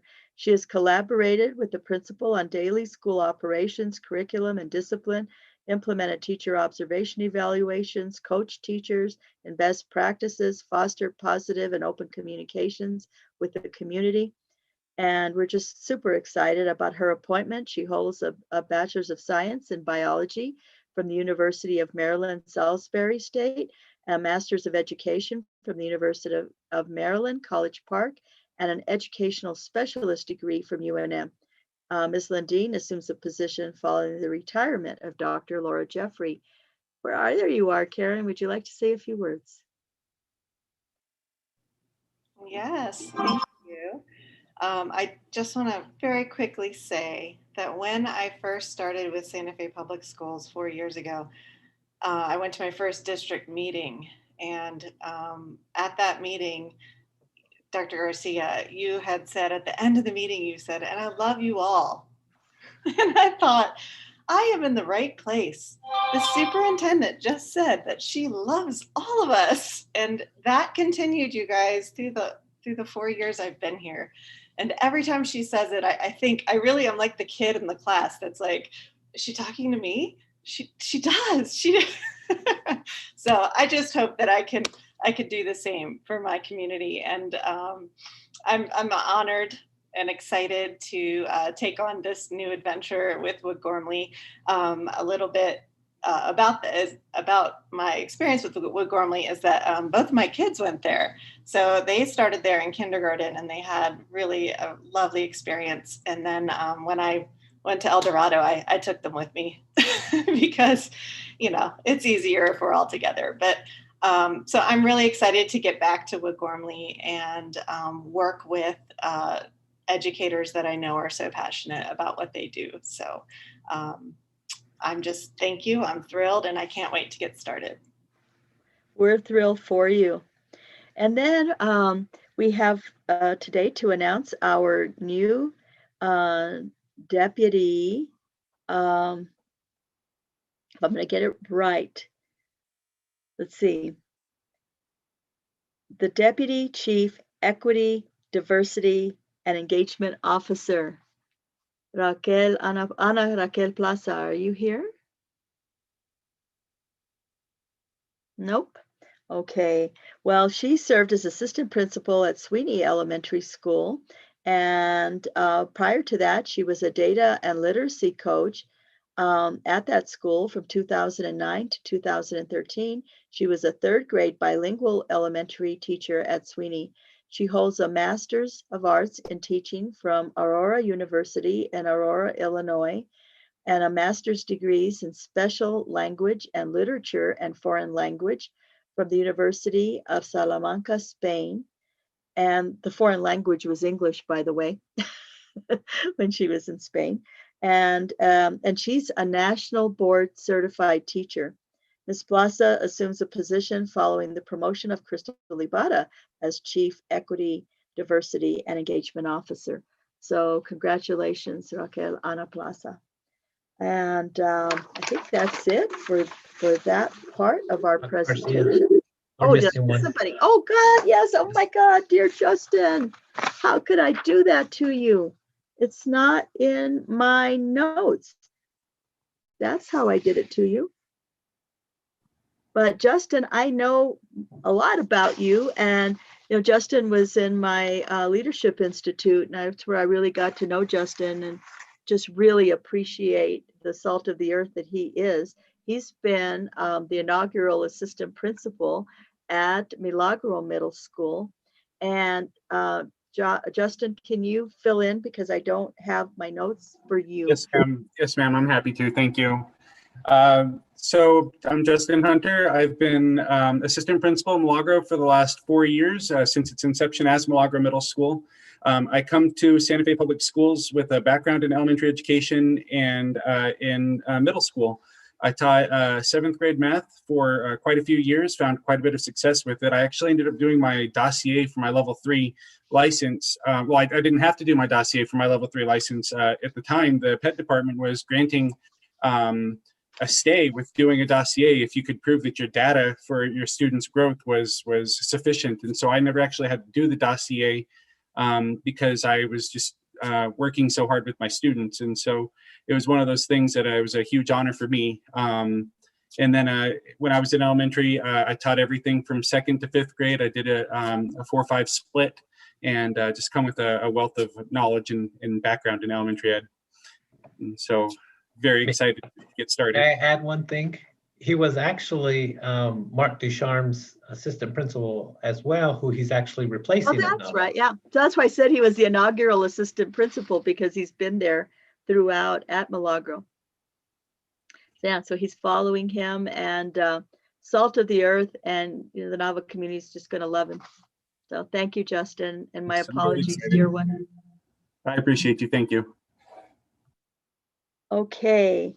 And then board members, you might want to mark your calendars. I'm sure you'll get an invite, but there will be our summer graduation on Monday, July 19th at 9:30 at Desert Sage Academy football field. And I said 9:30 on the football field, but that's where it's going to be, folks. So bring your portable fan and spray water on yourselves. I don't know. That's going to be a little tough. I think they project, Mr. Chavez, was it about 35 graduates? Yes, you're correct, 35. Now, if for some reason the health orders change and they can move it indoors, I hope they do for everyone's sake, because we know how hot it was in May. So July 19th, 9:30, Desert Sage Academy football field. And then just a quick announcement that the U.S. Mint is honoring the first female superintendent of the Santa Fe Public Schools, Adelina Otero. And Adelina Otero was named after her. And so she will, you know, have a quarter with our very own Nina Otero. Isn't that great? And so that's super exciting, right, Trish? And great learning opportunities for your students and for all of us, but great recognition for our community and for Hispanic women. And then I also want to recognize Gabe Romero and Jean Boswick and the Facilities and Maintenance Department. In a recent letter to the Santa Fe Reporter, a substitute teacher, Connie Hanaran, congratulated the work of Gabe Romero and Jean Boswick for their outstanding work in implementing the New Mexico standard, which Ms. Boswick termed for ensuring that there's cleaner air for all students. And it was just great how she talked about our district implementing this new standard and keeping everyone safe. And that's for sure. And that's what we've told parents. Our schools are really safe in terms of air quality. And then Santa Fe Public Schools received the Family Income Index. And I'm very excited and I'm very grateful. Cesar Chavez will receive $214,230. Ortiz will receive $289,449. And El Camino Real will receive $434,174. I thought this was going to be like the at-risk index that would be applied to all students. This is a pilot, and this is why it's being done this way.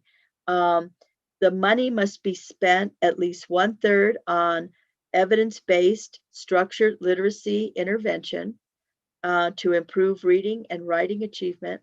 1/3 has to be spent on evidence-based mathematics instruction and interventions, and including programming intended to improve career and college readiness. And no more than 1/3 can be spent on case management, culturally relevant professional and curricular development, whole school intervention, instructional resources, etc. A school district shall use distributions received for allowable uses to expand or improve services as part of the school's existing academic programs, but not to replace existing services. And so you can't supplant services. So I can't take a counseling service and then pay for it out of these funds. So a lot more. They will do community input, and I'm sure that will be shared with you, the Board of Education. The Santa Fe Public Schools would also like to note the passing of Dr. Lois Rudnick. She was a driving force behind the Interfaith Coalition for Public Education. She passed away on June 6th in Denver, and she was a strong partner with the Santa Fe Public Schools and worked very closely with Erica Wheeler, one of our social studies coordinators, and on interdisciplinary units, focusing on the rich history of our region that had not been emphasized in the standard curricula. So she will be missed. And that concludes my announcements. Thank you. Thank you, Dr. Garcia, as ever. Okay, moving on to item 9 on our agenda. We are now at the Communities in Schools annual report. And I did see that some of our partners from Communities in Schools are here. Yes, thank you, Madam President. If I may, I'm going to turn it over to Crystal Ibarra, who's going to do the introduction, I believe. Is that correct, Crystal, or do I toss it directly to Ms. Bergen? I'm happy to introduce Dr. Garcia. Communities in Schools is here to present tonight. They have been an amazing partner as we've gone through the community schools model and really building up the supports, the wraparound services for our families in various schools throughout the district. So Julia Bergen is here to speak on behalf of community schools. I look forward to hearing about this presentation. Welcome, Ms. Bergen. Welcome, Mr. Conejo. Thank you, President Noble and Dr. Garcia, members of the board and cabinet. Thank you, Ms. Ibarra, for introducing us. I'm Julia Bergen, the Director of Communities and Schools of New Mexico. With me this evening are my wonderful colleagues, Ivan Cornejo. He is a Field Operations Director with Communities and Schools. Prior to that position, he was actually a site coordinator at Capitol High with us for 5 years. So he has had a long tenure with our organization. And also this evening with us is Stephanie Welter, who's been a site coordinator at Aspen for the past 6.5, 7 years. And she has just stepped into a new role with our organization as the not number two, but our second Field Operations Director. And the staff that hold these positions are responsible for supervising our school-based community school site coordinators. So they play a really valuable role and bring a valuable perspective. So thank you for the opportunity to be here. I want to just clarify, we are not this evening presenting an annual report. We're just providing you all with an update. It's been quite a year.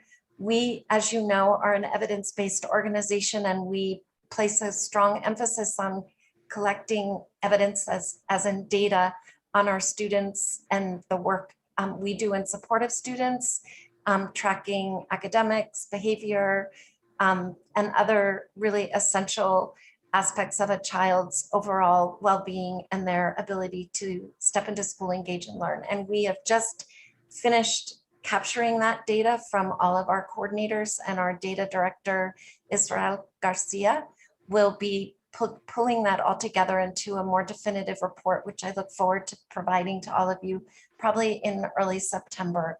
But just to clarify, we wanted to see you all this evening just to give you a little bit of an update.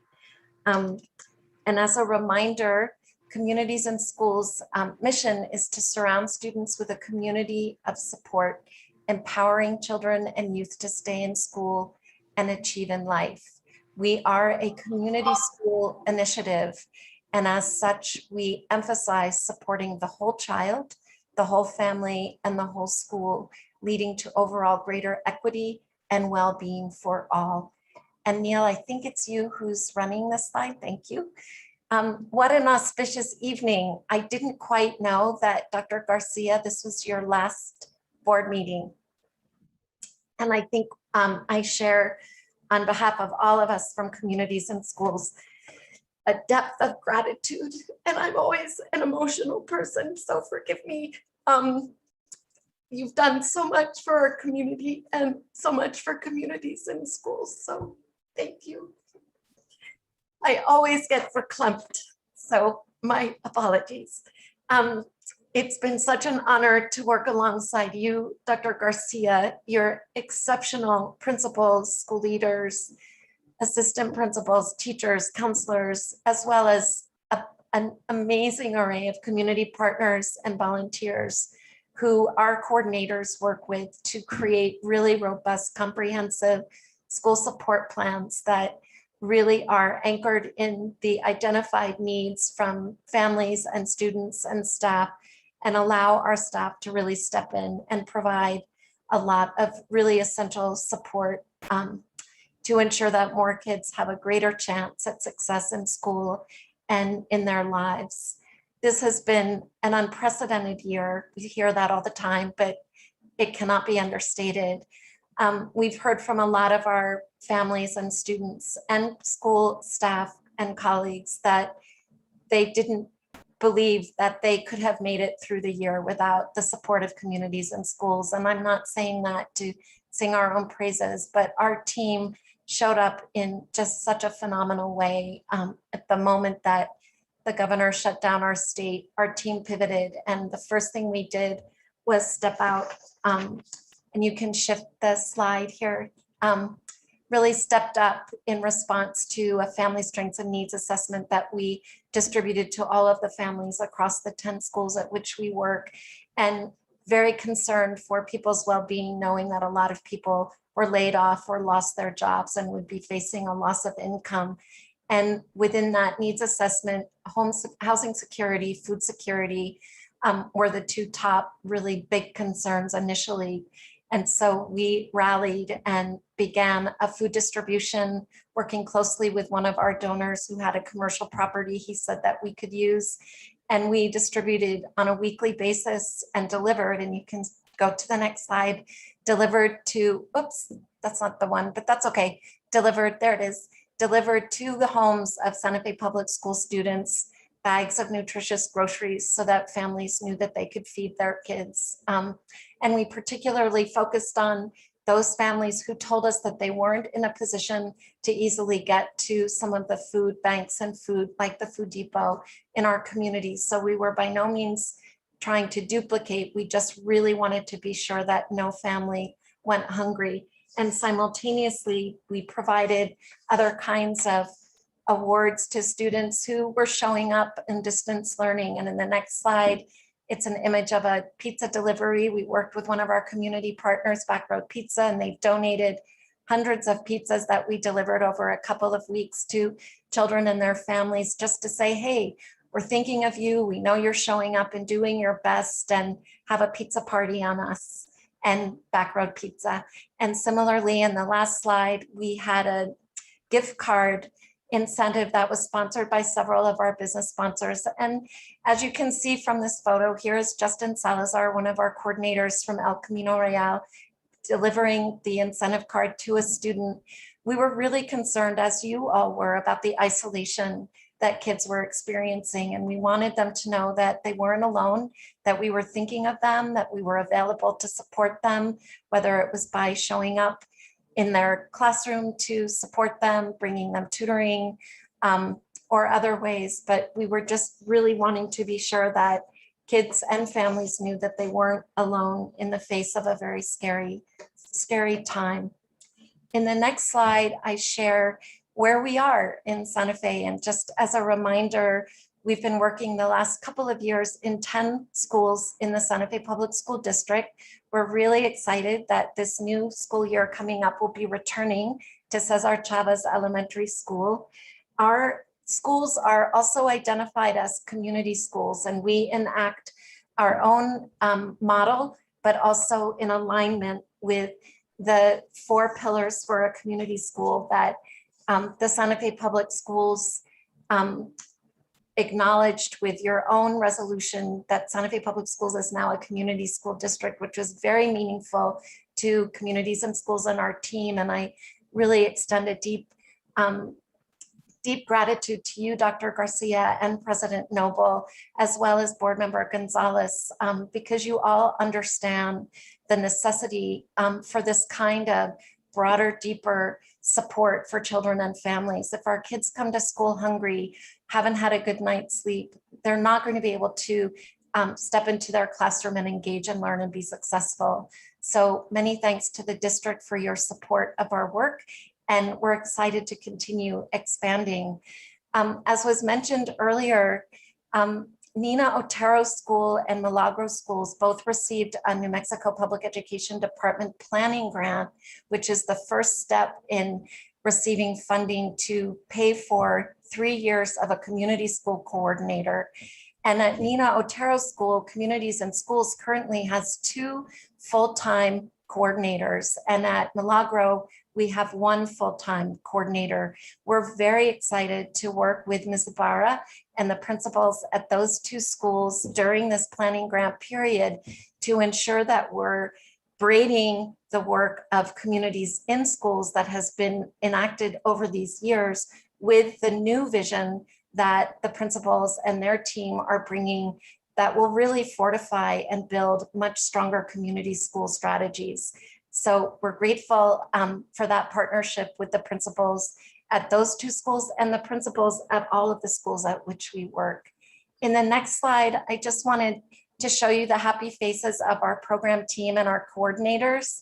These are the people who do some of the most incredible, thoughtful, intentional, whatever it takes work every single day to ensure that your Santa Fe Public School students at the schools at which we work have what they need so that, again, they can show up at school ready to engage and learn. And our work is not exclusively focused on students, it's the whole family, as I noted earlier. We know that families are struggling, and many of our families care deeply about their children and want them to be successful, but they need additional support. And we don't look at our work as a handout. We see it as a hand reaching out and helping to ensure that the things that an individual needs can be provided. We're very proud of our team, and they have done an incredible job of building strong, trusting relationships with your school staff, with students, and with families. In the next slide, it's a series of bullets that really illustrate how the Communities and Schools differentiated support model works, focusing on the total population of students across those 10 schools. Our coordinators implement an assessment that leads to the creation of a scope of work or school support plan that's designed with the involvement of stakeholders, staff, leadership, wellness teams, parents, and others to ensure that that school support plan really reflects the vision, the diversity, and the desires of the people that are invested in that school and around that school from the larger community. We think that our model has really made a big difference in creating greater cohesion within a school community and is allowing us to focus where needs are greatest. And during the pandemic, much of our time was spent focusing on emergency financial support, food distribution, internet connection, tutoring, mentoring, as well as social, emotional, and mental health supports. And again, I can't emphasize enough, we cannot do this work without the strong, really trusting, deep, thoughtful, collaborative relationships we have with your principals, school wellness teams, and teachers. They are really superstars, and we're really honored to be so fully integrated into the Santa Fe Public Schools. And the next slide just illustrates those 4 pillars that where our differentiated support model is our foundation. These pillars braid in and through and across that school support plan and ensure that we have a very intentional approach, both to understanding student and family needs, as well as being able to find the right set of resources and supports to mitigate barriers and ensure that children can get to school, engage, and learn. And that schools really become what you have always envisioned, Dr. Garcia, places of anchored by community and that thrive and where everyone feels welcomed and received, and there is an abundance of possibility for every person.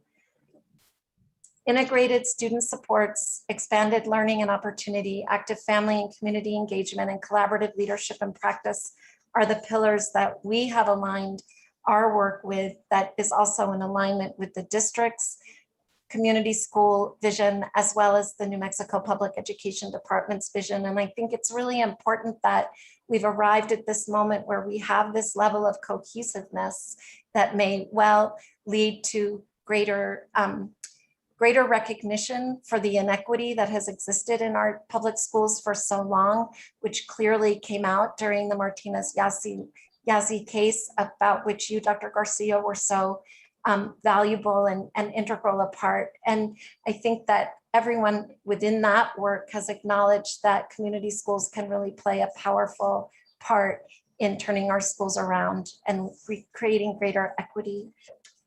So next, Stephanie is going to speak a little bit to integrated student supports. So the bullet points show where we have worked in the schools for integrated student supports. And these are supports that are available to all the students in the school.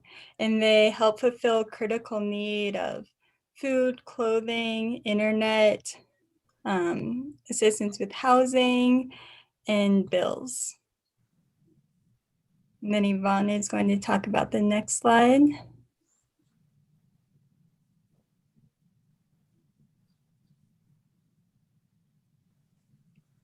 Can go ahead and get the next slide, please.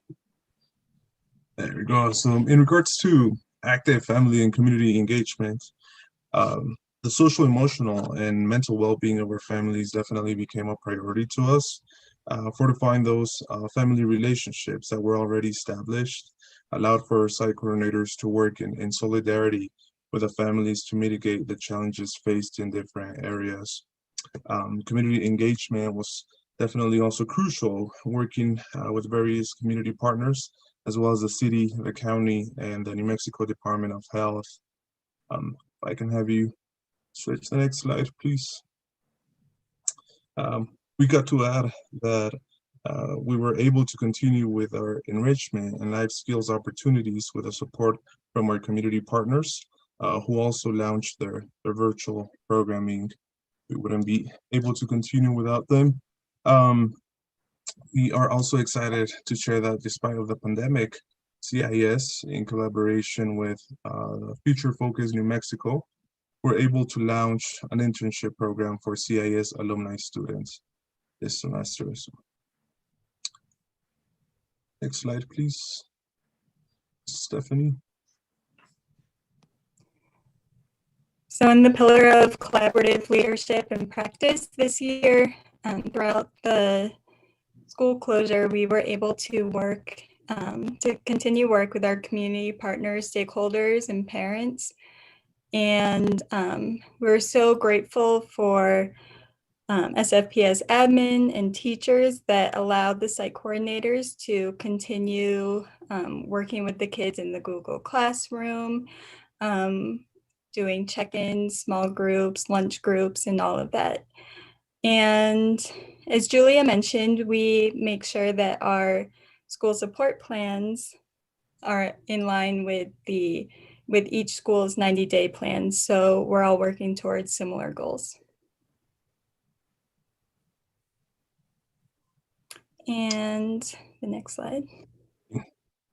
So as we are still looking into the end of the year reports, we are definitely excited to share that we know fact that 95% of our seniors, case managed seniors, have graduated this past May, and some of them are still working to get there during the summer school. So definitely provide with more information following up. Julia? So we're just really excited to be moving forward into a new school year, working closely with Cristel Ibarra and others from the district and our partners at the schools at which we work. We're very excited to begin a new relationship and partnership with incoming Superintendent Chavez, and look forward overall to schools being open and the opportunity to reconnect with children and staff and move forward. And again, it's been a challenging year, and I think our community really stepped up to support not only communities and schools and our work, but really in support of our children and families across the city. And just thank you again, Dr. Garcia, for your leadership, your love, and your care. It's been an honor to work with you. Thank you so much.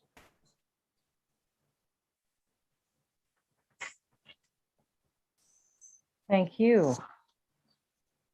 Any questions, comments from the board? Okay, yes, Dr. Gonzalez. I just want to say I love CIS. I was on the board for a few years, and I've been to some of the schools that interacted with teachers and principals, and they love CIS as well. So I'm very happy that they're in our schools.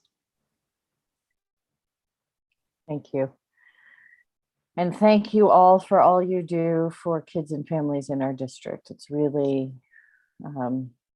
incredibly valuable and so needed, and it has been a rough year, and congratulations on getting through and doing so much, so very much, and really wrapping around so many families and being there for them.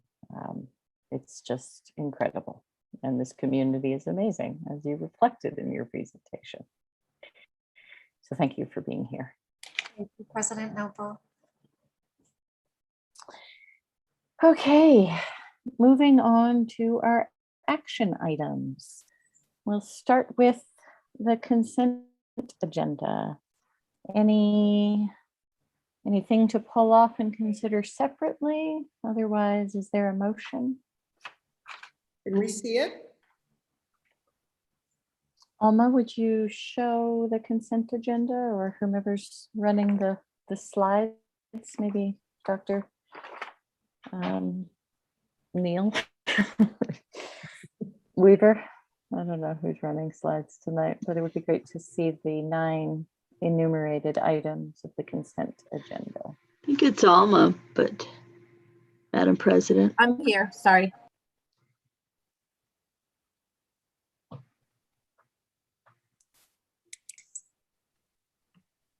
She's updating her software.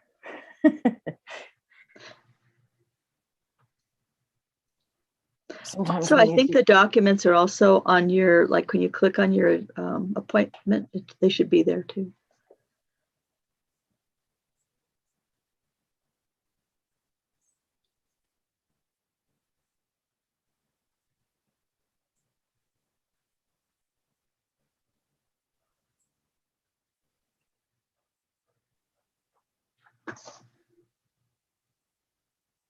Alma, did you hear that they wanted to see the consent agenda?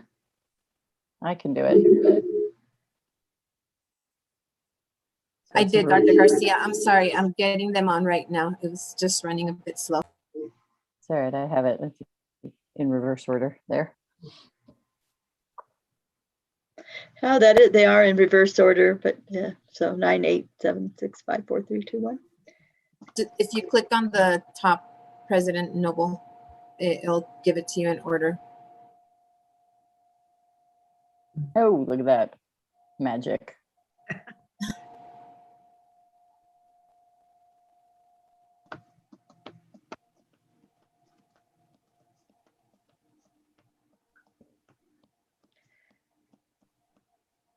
Madam President, we recommend approval of the consent agenda. Okay, I'll go Madam ahead President, and I move to approve the consent agenda. thank you, Secretary Bozay. I'll go ahead and second that. Any further discussion? Okay, we'll go ahead and do a roll call vote. Secretary Bozay? Yes. Dr. Gonzalez? Yes. And the President votes yes. We have approved the consent agenda. Thank you. Thank you, Madam President, members of the board. Action item B, the Lockett lease agreement. Dr. Garcia. Yes, thank you, Madam President, members of the board. Dr. Weaver, where are you? Has a very, very, very brief presentation on this.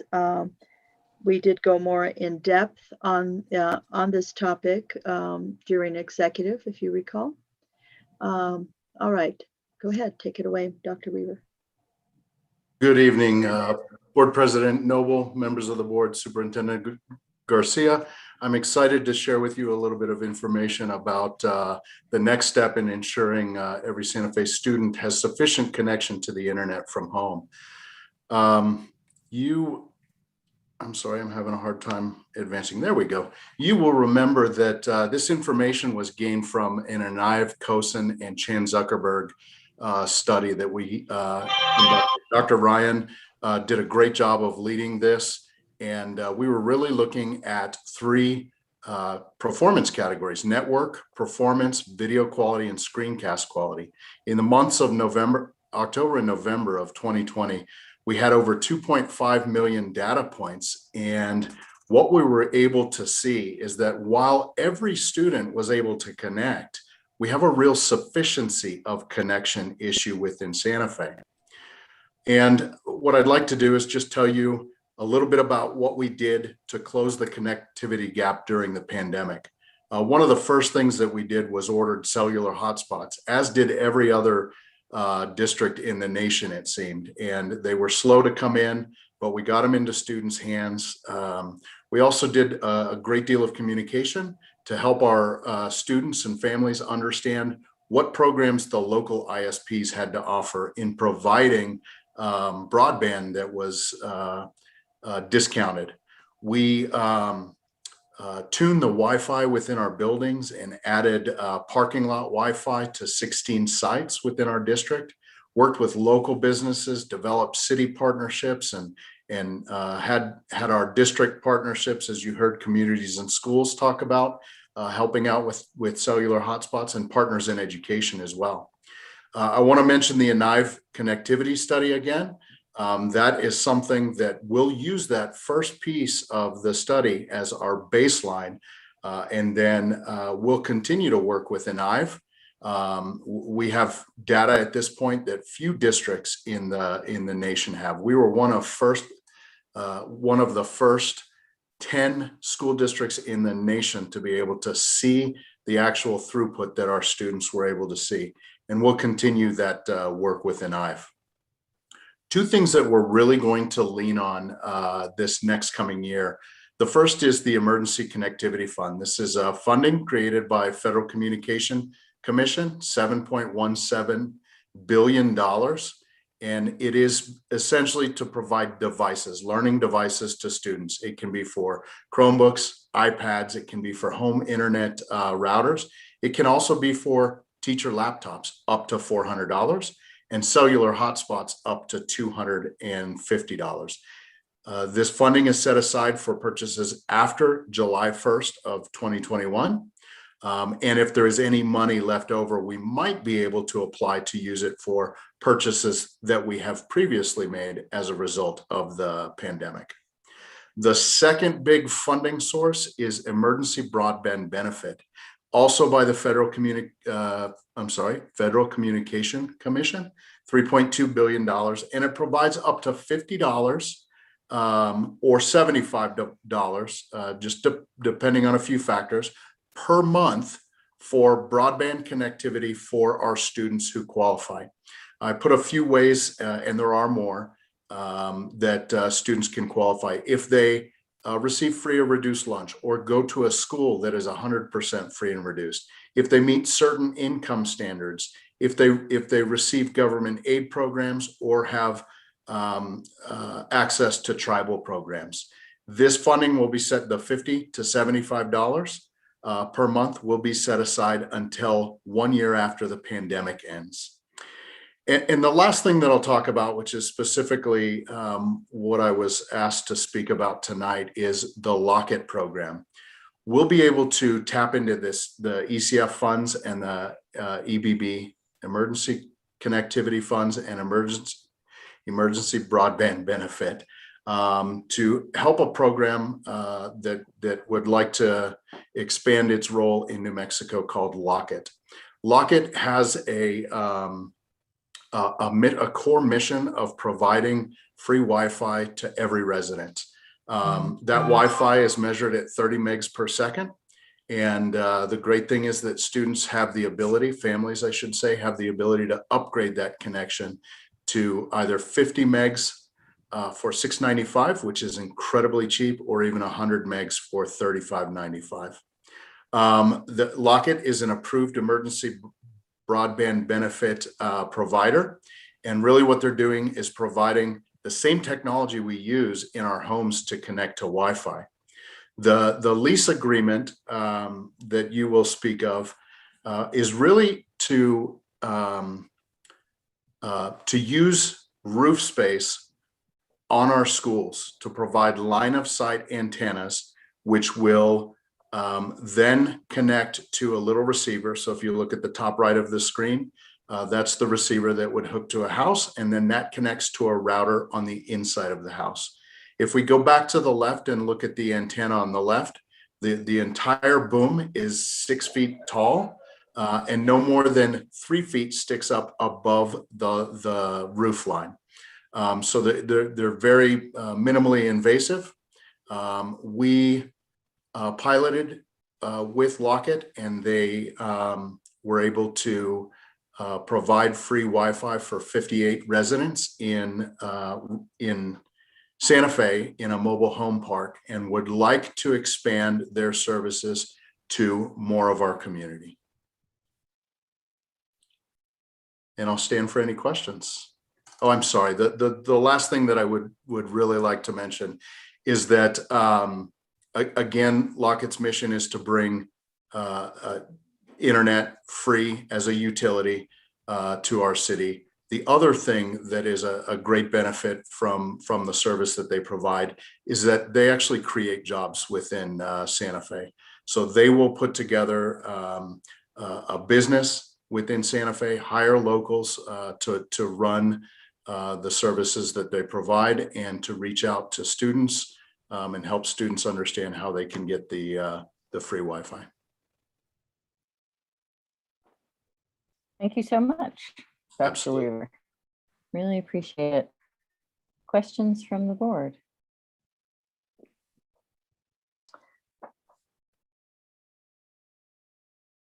I just want to say I hope that this gets some attention. It sounds like such an incredible opportunity. You know, I really do think that the industry of delivering internet to households is really ready for some disruptive business models. This seems to be one. Bringing broadband to households, you know, as we saw in the pandemic, our hotspots that were distributed to folks who had some trouble getting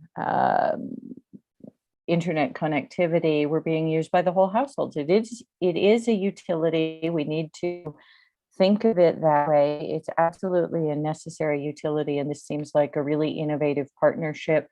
And we hope that it grows and serves more of our community with low-cost internet.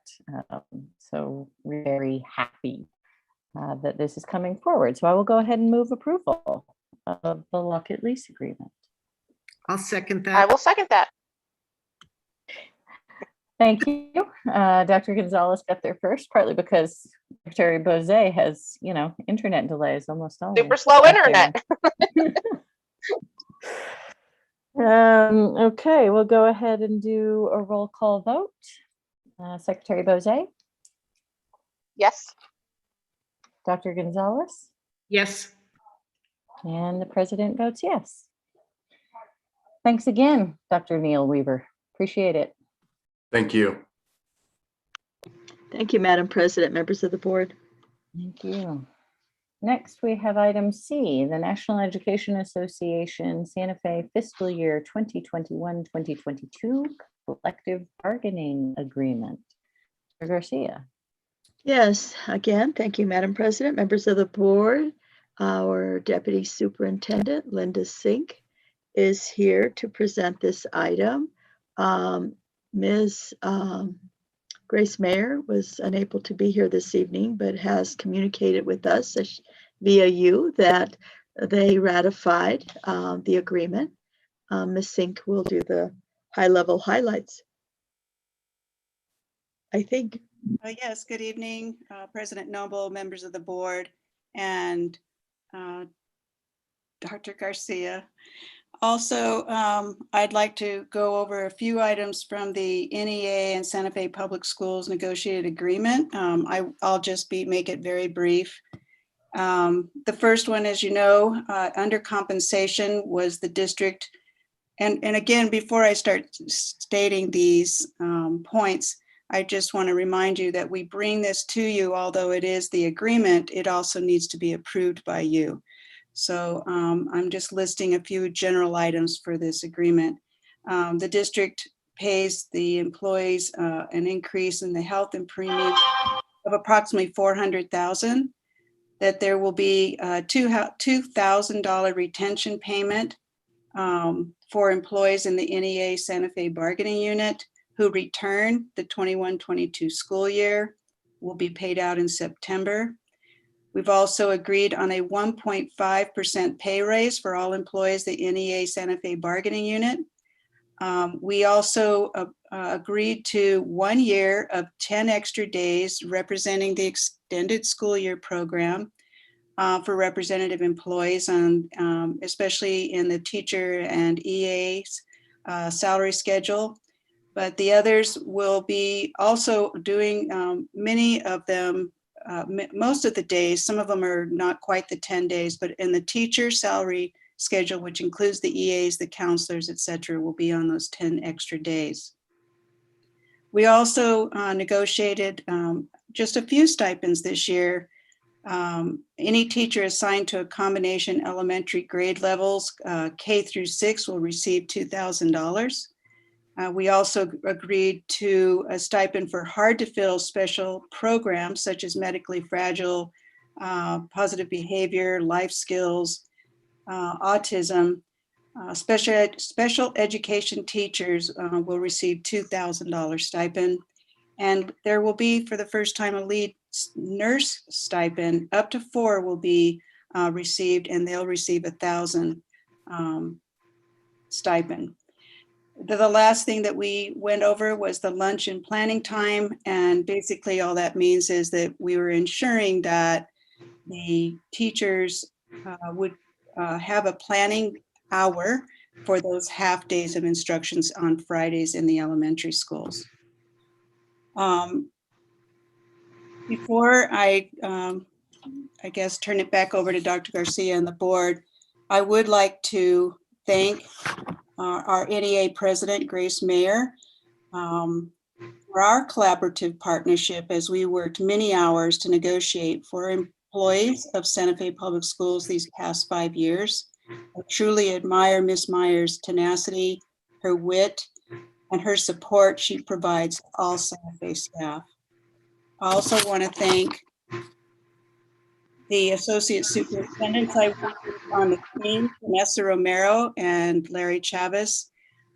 They supported that work and helped as a team to work up to this negotiated agreement. And even though I can read that agreement in 5 to 10 minutes, it doesn't reflect all the hours and the work that we put into it. And so I just so appreciate, and I believe that Vanessa Romero has been asked to be the lead by our superintendent coming in a couple of weeks. So I'm excited and give her best wishes for her new position as the new lead negotiator, and hope you enjoy the work as much as I have.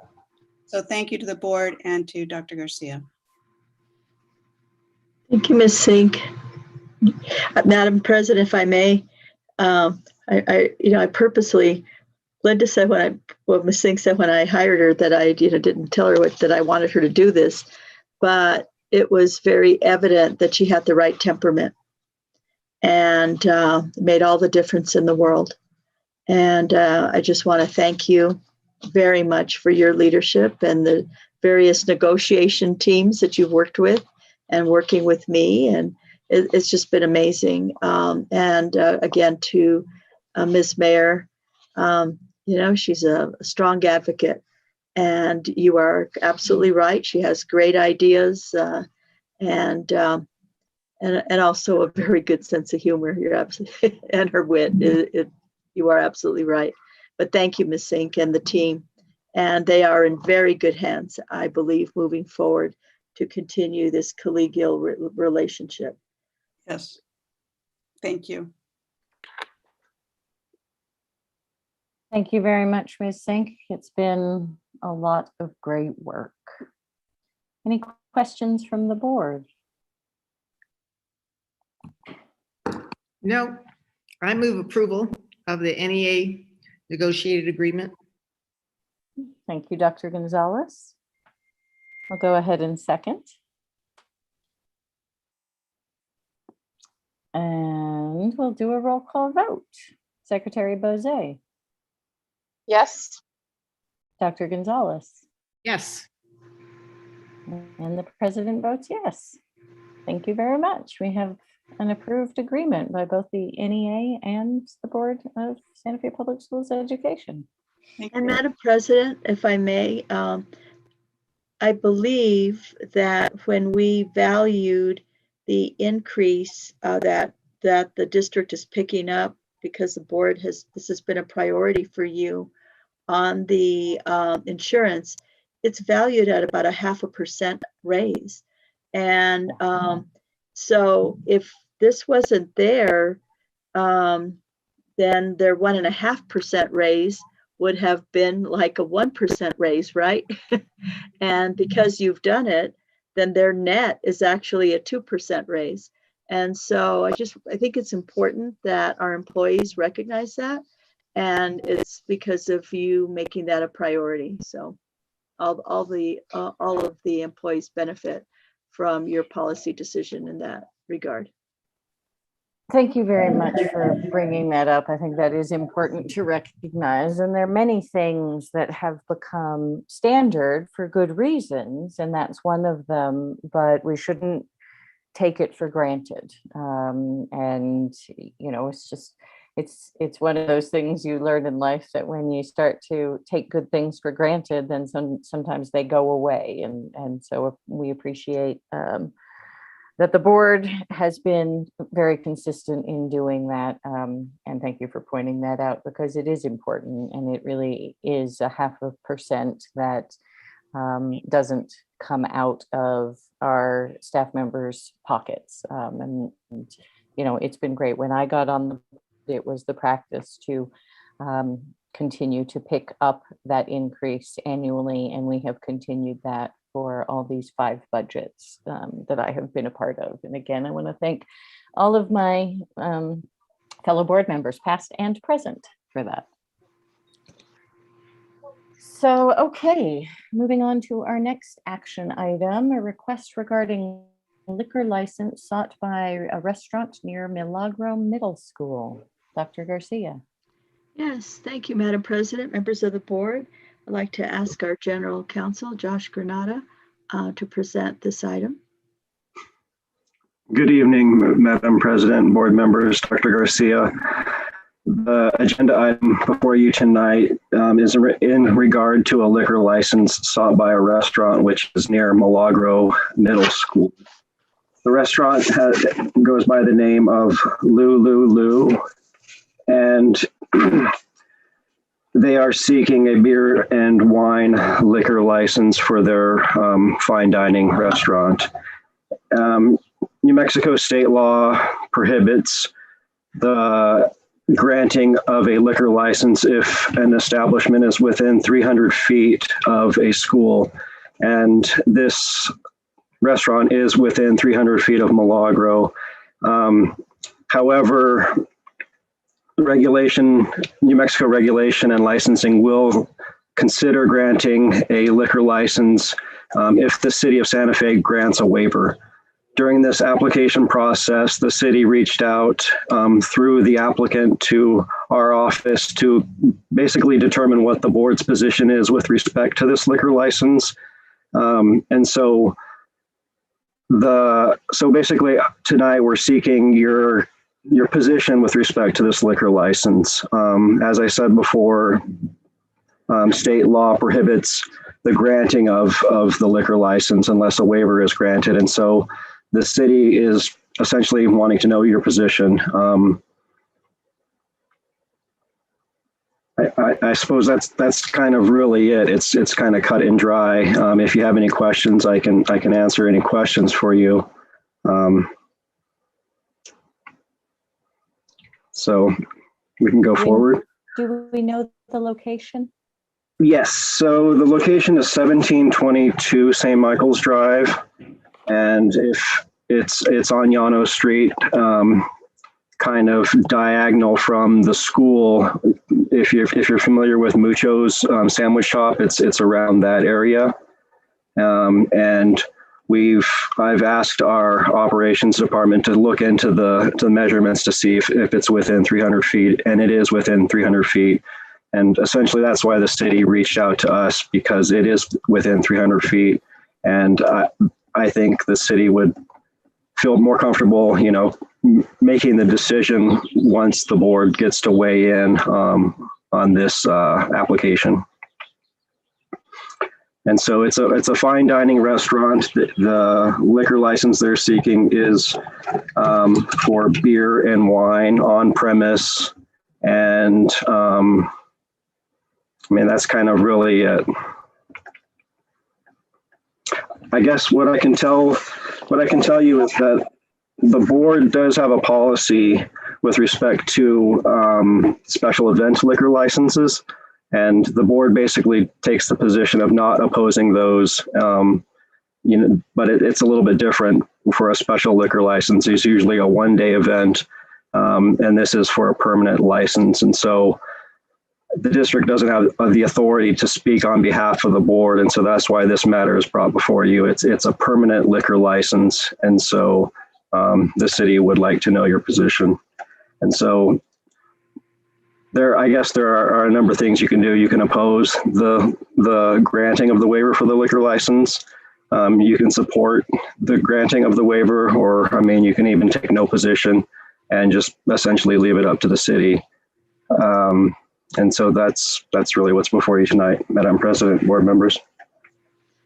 In addition to that, if I may, I know that when I think the policy is such that I'm allowed to sign or not sign off on the temporary or one-day licenses, and typically I only do them if the students are not going to be on campus, like if it's on a Saturday or a holiday, or a weekend rather, or a holiday. And to kind of pick up where Dr. Garcia was talking about, the point of the policy is to provide uniformity, and the district recommends that you oppose this liquor license just in terms of being uniform and consistent. That there doesn't really seem to be any, I guess, reason to support the waiver. Within law, once the law was developed, it allows for the grandfathering in of establishments that were already within the 300 feet of a public school. And so after the law went into effect, the only way that a liquor license can be granted by the state is if the city decides to grant the waiver.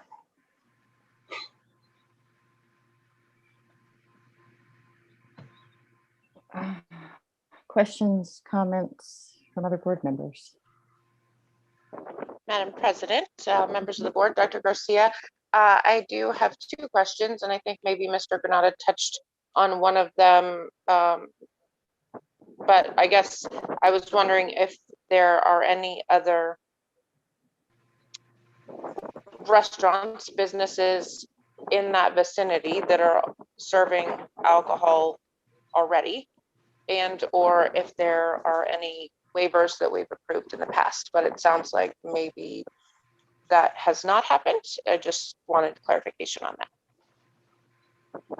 Madam President, Board Member Bose, board members, with respect to your first question, I don't believe that there are any establishments that are within 300 feet that are serving alcohol. I believe there's a pizza restaurant that is not very far. It's like a few establishments further away from the school that does serve alcohol. However, it's not within 300 feet. And I'm not aware of the board having granted or having indicated to the city that they would not oppose a waiver. There were recent changes to the liquor license laws in this past legislative session, which essentially opens up the door for allowing more establishments to seek these types of licenses. Prior to the changes in the law, liquor licenses have become worth quite a lot of money. And the law has changed now to make it easier for restaurants such as this one to obtain liquor licenses. And so I'm not aware of the board having made these kind of considerations in the past.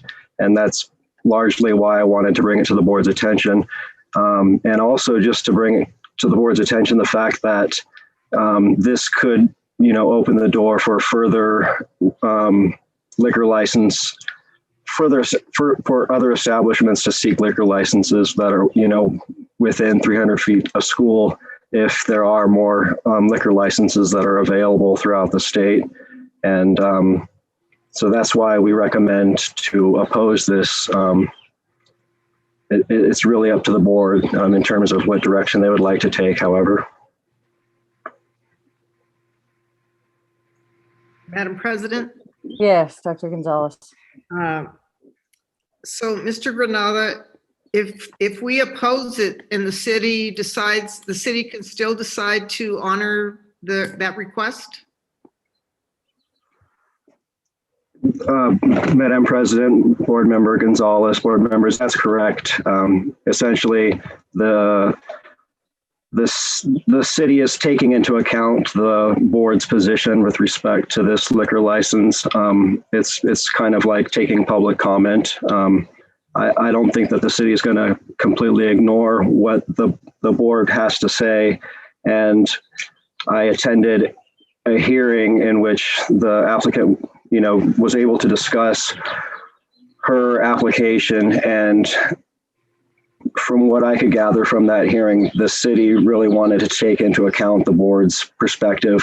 And I let them know that when we had notice of the application, there wasn't enough time before the hearing to let the city know what the board's position was. But I let the hearing officer know that that this matter was on this agenda so that the board could weigh in. Okay. At what level was that hearing? Was it a committee, or it wasn't the full council at that stage, I'm guessing? No, Madam President, it was with a hearing officer. I believe the hearing officer is with New Mexico Regulation and Licensing. It wasn't before City Council. And so I'm assuming that they're going to draft their decision, and then the city will give their recommendation to the hearing officer, who will take that to Regulation and Licensing and make the ultimate decision. Okay. And I'm guessing you're quite confident that it's New Mexico state law, not city law, that has the 300 foot restriction? Madam President, that's correct. However, the city is the entity that gets to decide whether or not to grant the waiver. Yeah. And one thing that I think just in our conversation, Mr. Granada is precisely right about the liquor licenses and the reform and the value, and it's long been an issue. And because of the value of the set amount of liquor licenses, there's always been opposition to opening it up to making more. And I don't know the details. Mr. Granada probably knows more about what happened this year, but the distinction I want to draw is that those are liquor licenses. This is a beer and wine license, which has always been a somewhat different animal and a little bit easier to get than a full liquor license. And a full liquor license in New Mexico, I believe, includes both service and what they call, I think, package, but the ability to take sealed containers away. And I appreciate your question, Secretary Jose. I think that's a good one. And I'm racking my brains about the 300 feet and if there's anything there. There is, of course, the grocery store that's right there that does sell liquor. That I'm blanking on the name right now, but I love it, and it's got carpet. And I ran into Board Member Price there the last time I was there, actually, which was a little while ago. Anyway, I would love anyone else's thoughts on this. I mean, just to be very candid, I'm really struggling here as someone who worked in economic and community development for 10 years. Our kind of arcane approach to liquor licensing in this state, the fact that we grandfathered anybody previous to 1981, but we don't embrace new restaurants. The fact that this is a dine-in restaurant, and there's a place you can buy liquor and take it away in the grocery store right next door. The fact that I have never in all of those years had anybody tell me what good reason the 300 foot rule is there for. I think the idea is, and again, it's not just schools, it's churches too. And of course, we have many social issues related to alcohol. There are a lot of theories that making it more, and even research that making it into more of a forbidden fruit thing adds to that. And for example, in my previous 10-year career in working for the BBC and the British, they don't have very restrictive liquor laws, and they don't have much, well, there's plenty of alcoholism in Britain, but drinking and driving and some of the other issues are not so big there. Anyway, so I'm really struggling on this. I don't love our strange 300-foot thing in New Mexico. I do think that we need to think more comprehensively about how this should work, about economic development, about the fabric of restaurants, and what they add to, our community and culture. And I appreciate the thinking that there should be a uniform approach by the board. I can say in my time on the board, which is now 4.25 years, we haven't considered anything like this.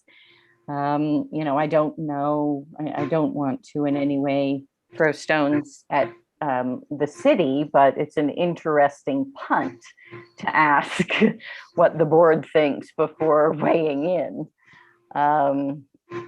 So anyway, those are a few of my thoughts, and I think I'm going to have trouble voting to oppose this. I don't know if there's more information that would make it easier for this, but this is a new and complex issue for me. It's an example of how everything ends up coming to the schools. And, I guess, I'd love to hear others' thoughts on this and anybody who has an idea on a path forward, because I'm struggling here.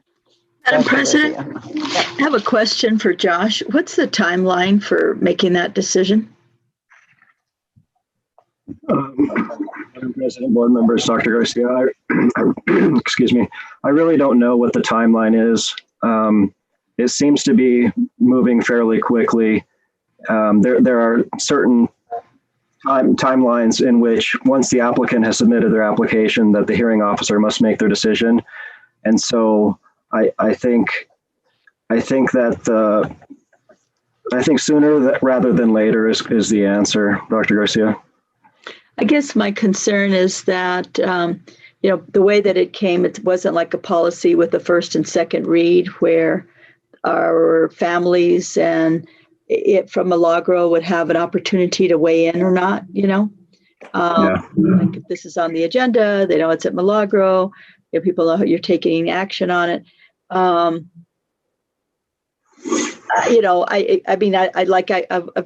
kind of looked into it, and there's some places it's 1,000 feet in other parts of the country. Some places, like you said, it's not an issue. A big differentiation between packaged liquor stores and fine dining and beer and wine licenses. I mean, a packaged liquor by a school is like a whole different environment versus a beer and wine in a fine dining establishment. I don't know, where our middle school parents at Milagro would be on this issue. I just don't even have a feel for it at all. And so, if there was time, and you wanted to do another meeting just to vote on it, so that you would have given it twice, people had 2 times to look at it. I mean, it's on the agenda, so it wasn't hidden. It's very clear that this was there. Oftentimes, like we have put some things on the agenda and you'll get 30 or 40 people at public forum, especially now that people can write in their responses, and that just hasn't been there, right? So, Dr. Gonzalez. Yeah. Madam President, Dr. Garcia, members of the board, I'm with you, Kate. I'm kind of, and I'm picturing it in my head. It seems far enough away that and it's on the other side of the street. It doesn't seem like it would be a big problem. But you said we had like 3 choices, right, Mr. Granada? We could vote to pass, to approve it. We could vote to not approve it, or we could just leave it and have no comment on it, right? Madam President, Board Member Gonzalez, yeah, I agree. The policy that you currently have allows for the district to simply write a letter, and the letter states that the board takes it, neither opposes or is for, you know, the special event permit, and the board in this matter can take the same approach. And we could revisit this down the line in terms of looking at the policy. As the board president noted, there are certainly differences between, you know, a full liquor license as opposed to a fine dining license, you know, which is serving beer and wine to folks, you know, at dinner. And so if the board wants to kind of take the neutral approach, I think that's appropriate under these circumstances without, you know, full public input and very little time to consider the matter. And the families would have another opportunity or bite at the apple with the city council, right? It seems to me like we ought to just be neutral about it.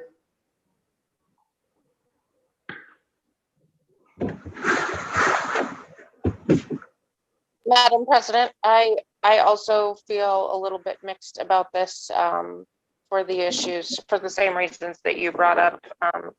You know, having grown up in a restaurant, I understand how important that is to a business. And, you know, it's not like they are a newly established business moving into a location that they know is within 300 feet. It's that this is a new possibility for them that could help grow their business and strengthen their business. So at the same time, I do feel like it's important to respect hear and respect the feedback from the community, and also that there's a law and seemingly there for a reason.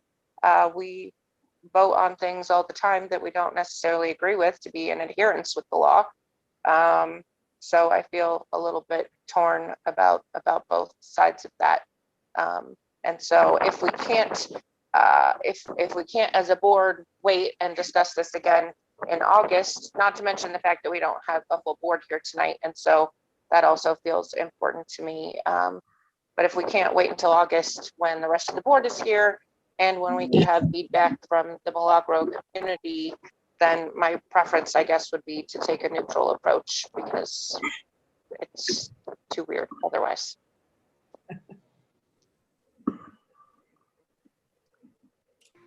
Thank you. Somebody want to make a motion? Oh, Madam President, could there be another option on option 4? Because Josh, could they just move to table since you don't have a full board? That's another option, Dr. Garcia.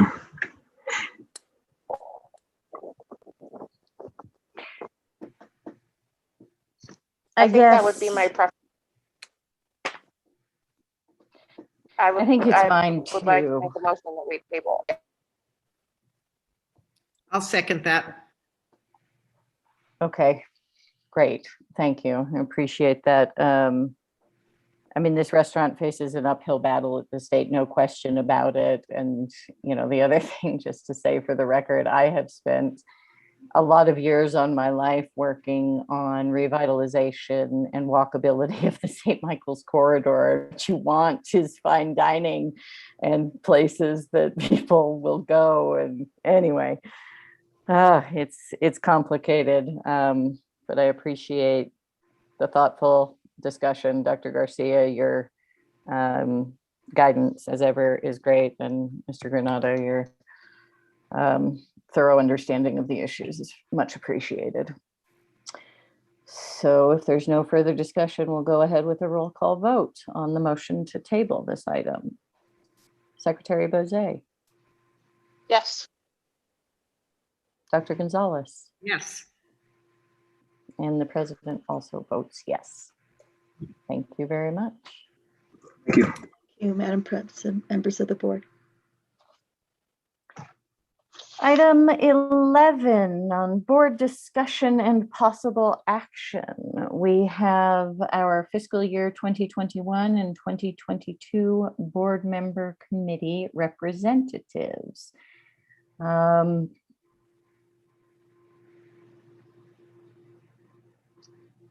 don't quite know. I sort of feel we need more than a bare quorum to do this, although of course we're not together again until after the new fiscal year starts. So I don't know if anybody else has feelings, but I would suggest that we leave our board committee representatives as is and continue to have this on the agenda in August to maybe make some. Got a thumbs up from Carmen. Sarah, you good with that? Yes, I'm good with that. Does that mean we should not nominate people that we have tonight? We'll just do it all at once when everybody's back together? No, so I was on item A, which is us. So who sits on the audit Oh, committee, who sits on the CRC? Oh, So that's yes. the one No, I'm that makes saying perfect sense. Sorry. we leave as is for now. And then on item B, we can, anyone you have to nominate, we can move forward as that, as we continue to fill out our community representatives on these committees. Perfect, perfect, yes. So does anyone have anyone to nominate either to, as a community representative, either to the audit committee or the CRC?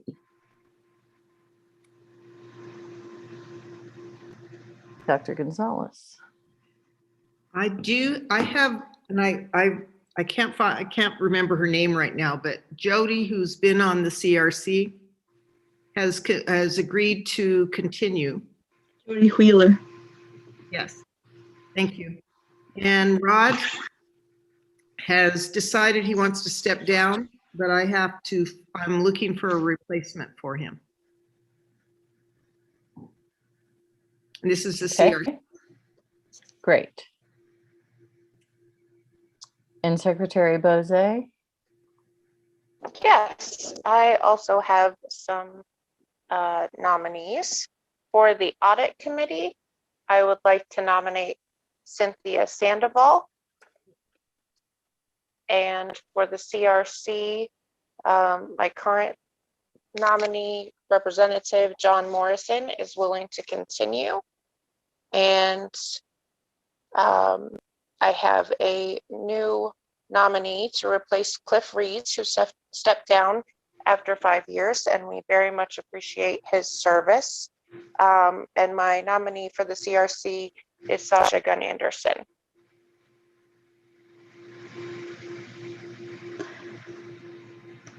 Ms. Bose, do you want to clarify who Ms. Sandoval is replacing on the audit committee? Yes, thank you. Ms. Sandoval will be replacing Mary Yule on the audit committee.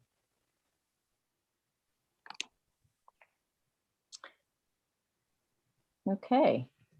Somebody want to make a motion to put those 3 people on the CRC and 1 on the audit committee? I'll move that we accept those appointments to CRC and the audit committee. Marvelous. I will second that. Thank you very much. Any further discussion?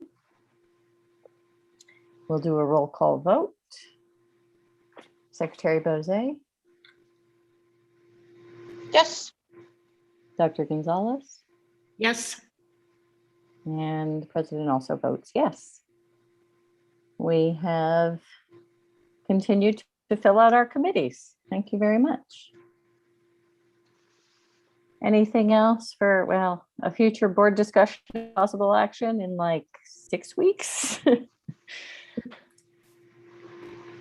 Okay. President, Yeah. I actually do have something that was brought up this week while I was discussing the CRC with some people in the community. And it was suggested, and I think that it's a good idea, that perhaps the CRC not be called the Citizens Review Committee, but I perhaps thought that it could be the Community Review Committee. That's a good. So I don't know where that is the right place to put that, but it did sit well with me that the term citizen is not necessarily as inclusive as we would like to be to all of our community. I agree. I also agree, and I will say I learned that from former school board member Carla Lopez a long time ago, who said you got to stop talking about citizens because this community is way more than citizens, and it is. So with 3 of us agreeing, maybe we can ask that when the board comes back together, staff can figure out how we can change the name of that committee. The little old action item. Yeah. Great. That feels good. Okay, anything else? Advanced planning. We have one more audit committee meeting on June 24th. As Dr. Garcia mentioned in her announcements, we also have the summer graduation ceremony on July 19th. And after that, we come back together as a board August 5th. Anything on advanced planning? No, but Madam President, I just want to share with the board that I am, tomorrow I'll be I'll be there all day tomorrow, but over the weekend there'll be painting, and I will be, well, my usual, I'm on leave, but I'll be working. I'll be checking email and signing off on things through the 30th, but I wanted to give Mr. Chavez time to settle into his new digs and be ready so that he can hit the ground running July 1st. So I won't be in the building after Friday, but I will be available, via email and phone call, and he will be moving in at that time. So once again, thank you for a wonderful send off, and again, it's been my pleasure and honor to serve all of you, and hope to continue to be in touch. Thank you so much. Thank you, and we wish you a peaceful last week and a half in the job, and Mr. Chavez a peaceful beginning, and a peaceful tenure, I suppose. But thank you for letting us know, and to the whole team for all the incredible work this year, fiscal year, school year, and everything. It's just been incredible. And Dr. Garcia, I don't think it's all been said, but we did say a lot, and we will miss you. Thank you. I'll miss you too. Mwah.